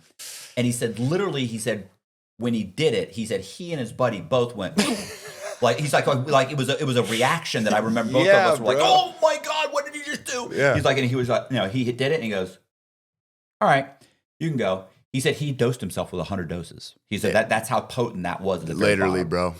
So, at least, I mean, maybe like 70, but still, that's just crazy. So he said, we get in the car and start driving. He goes, and I mean, we race all the way there. So he said, we pull in, we find the girls. I think that maybe they had dropped the stuff. Whatever it was, they go and they try and find the girls. Because I remember they found the girls and told the girls, dump everything. They found the girls on lot at the concert. Yeah, they went to the concert. Maybe he'd come from the concert and was going back. I don't know. But he said he goes back there. He said, we find the girls and we're like, dump everything. Get in the fucking car. We just dosed a fucking cop. He's like, and he goes, we don't go back to the van.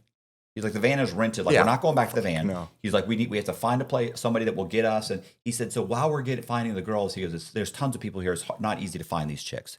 He goes, that takes a while. He goes, by the time we find them and we're telling them what happened, get your shit and go. He said, we see the cops are everywhere. Swarming. And there's one cop, they've got the one cop walking around and he's all like, shit. He's looking and he's trying to ID them. Yeah, but that spun. He's right. Not gonna ID shit. They said, but you could see like these guys are holding him. Yeah. And he's like looking. Yeah. And so that was it. He said we end up getting a ride or something, and we get out of there. And he left the van. And he said I was fucking terrified. Yeah. Threw the shot when they jumped out with everything. They took a shot glass, threw it away. He's like, but yeah, we dosed him. He said, God knows what. He said, let me tell you right now. He said, if you've been dosed, you've never done it before. He said, it's your first time. He said, you don't know what's happening. Oh, yeah, it's a super scary experience. He was going through hell. I've gotten raw on my fingers before. It is gnarly. So that was a story that so many people, it did great, by the way. Yeah. It'll do great again. So the video did well, but there were so many people in the comment section saying, you're lying. I believe that, man. Yeah, so I will take that story that he just told, and I'll cut out all the and he said, and it'll sound like Matt is telling us firsthand.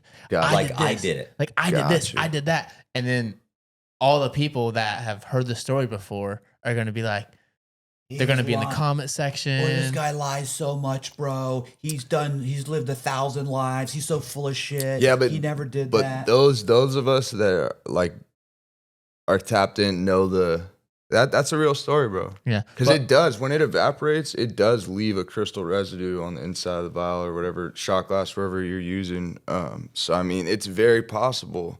And the amount that cop probably ingested was probably north of 50 hits, you know? And the other thing people will do is like, if I just throw out a number, well, I'm like, like at one point when I said they were giving out tablets, I was like, they were like, whatever, $20 or 15.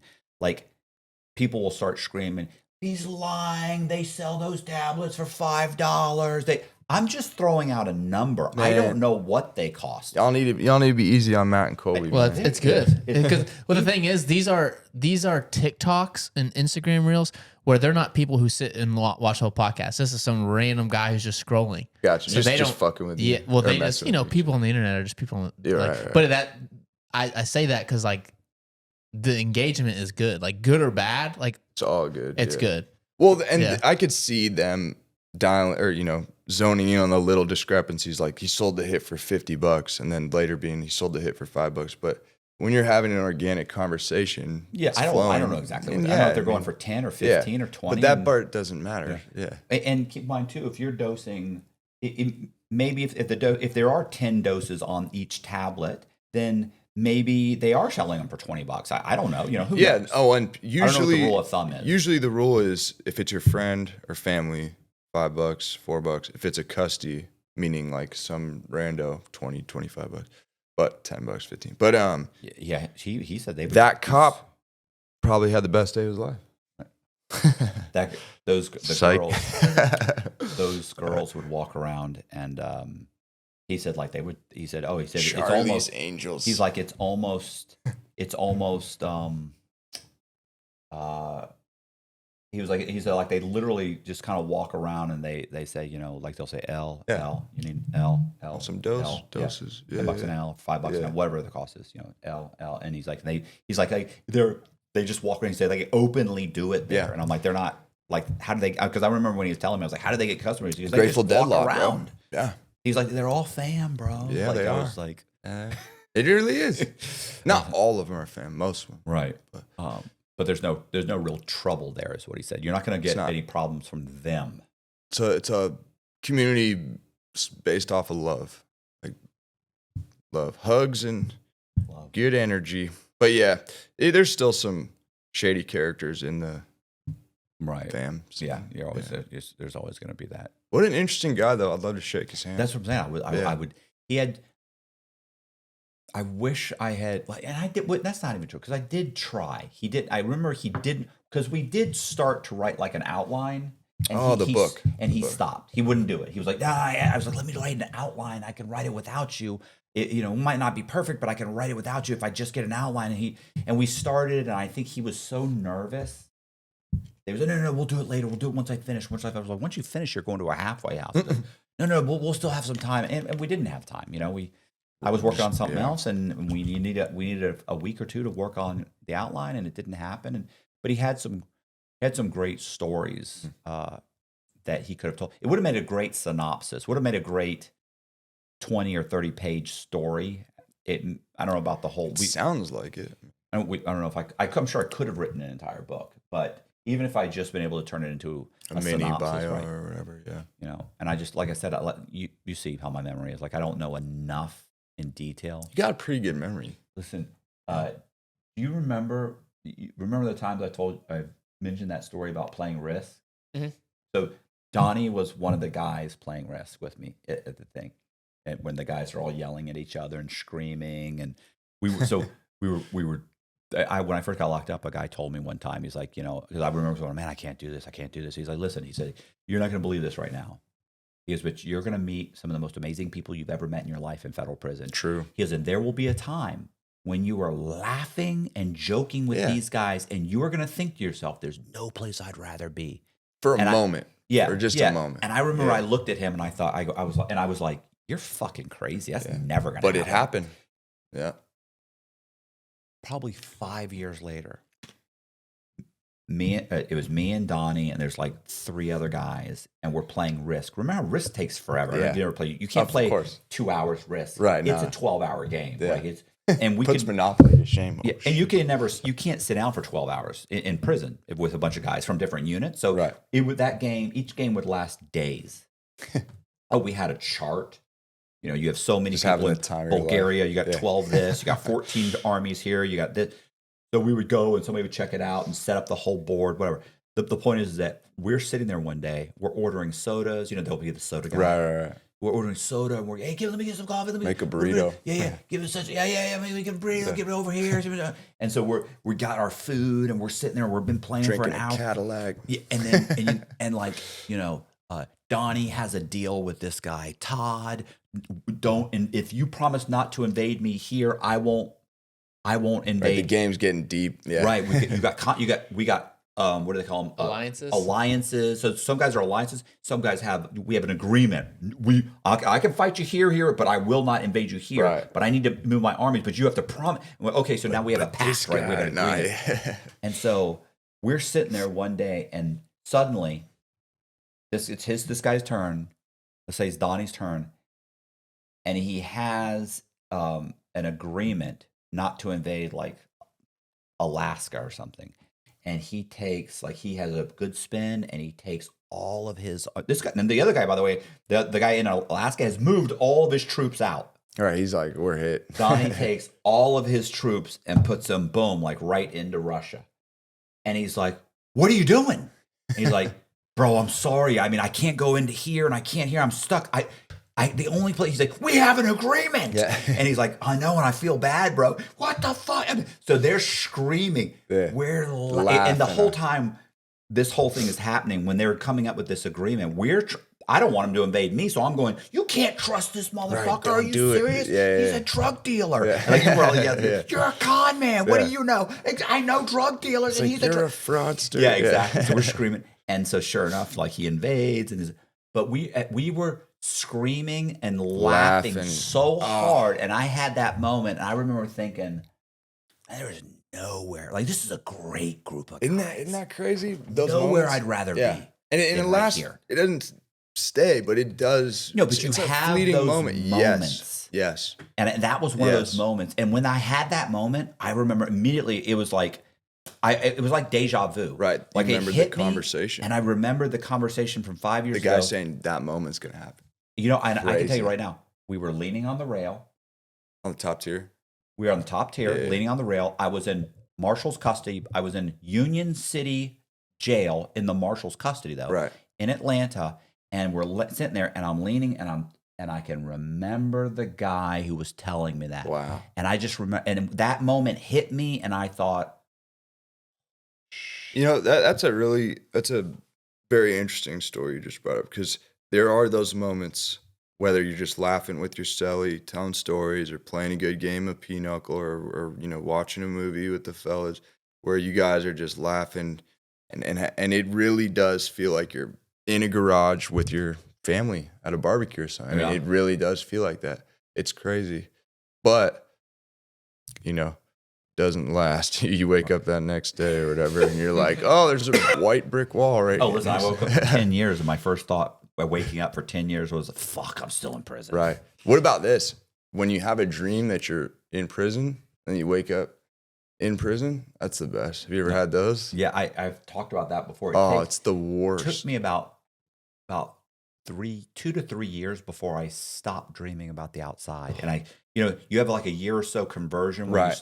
all of my dreams started being just about prison. Because keep in mind, I did 13 years. Yeah. So after about 3 or 4 years, you only dream about being in prison. And so then I'm in prison dreaming about nothing but prison. Dude, and you do not wake up feeling rested after those dreams. You're like, oh, I'm waking up. Then you see the wall, you see your cell, and you're like, oh my fucking God. You know, I just spent the whole night doing this. Now I'm waking up doing it. It sucks, man. I'm happy you're out, brother. Happy you're out. Yeah, Yeah. me too. I'm good. That's pretty crazy.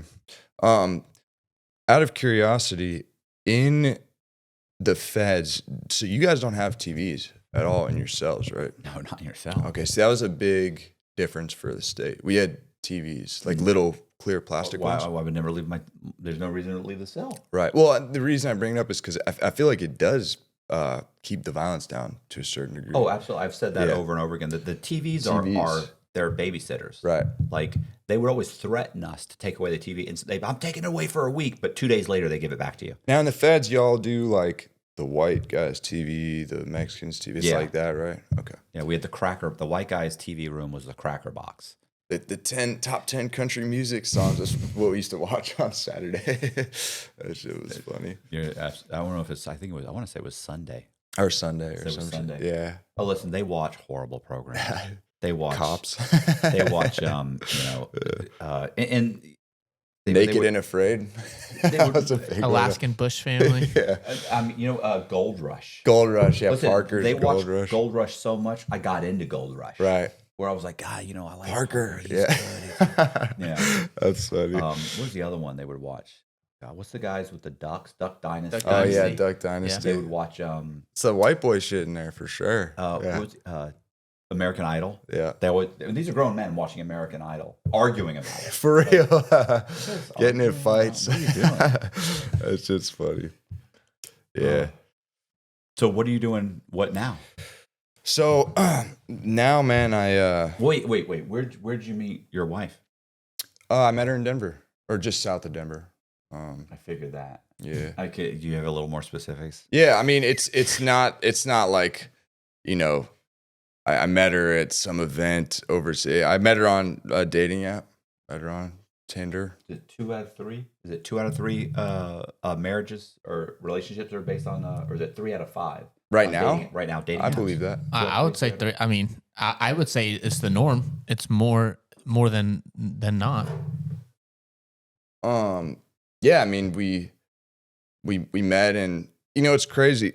I remember sitting in the joint in my bunk, just daydreaming, and all I wanted was just a job to work, a roof to lay my head under, and a good girl and a dog, man. That's all I wanted in prison.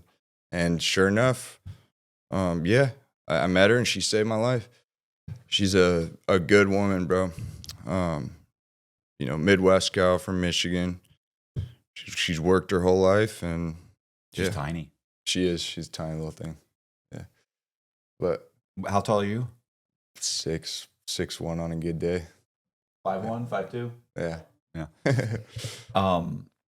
So what are you doing for work? So yeah, I mean, like I said, I had wrenched on cars, I'd done construction, but when we moved to the town we live in, which I won't say, I got a job on a ranch. So I'm just working on a ranch, man, 5 days a week, doing my thing. I still trade crypto, I you know, still do my thing, but no. Is it like Yellowstone? What, the area? No. The ranch No, life? The ranch, Oh. Yellowstone. Oh. Like Dude, the the show? ranch life is fucking And it's awesome. Colorado. It's fun, man. That's Yellowstone. Hey, I'm living in Yellowstone. I get to, you know, milk cows, feed chickens, feed horses, ride horses. I get to build stuff. I mean, I'm still doing construction. I'm still doing other stuff on the ranch, but only when those projects come along. So the rest is driving tractors, operating skid steers, mini excavators, cleaning the bay, you know, My wife would love hucking all that. hay. But it's a good She'd love life, all man. that. It's fresh air. There's no, you know, it's nice, man. It really is. For my mind. But the pay isn't extraordinary. You know, I'm still just a ranch hand. But I'm grateful every day, and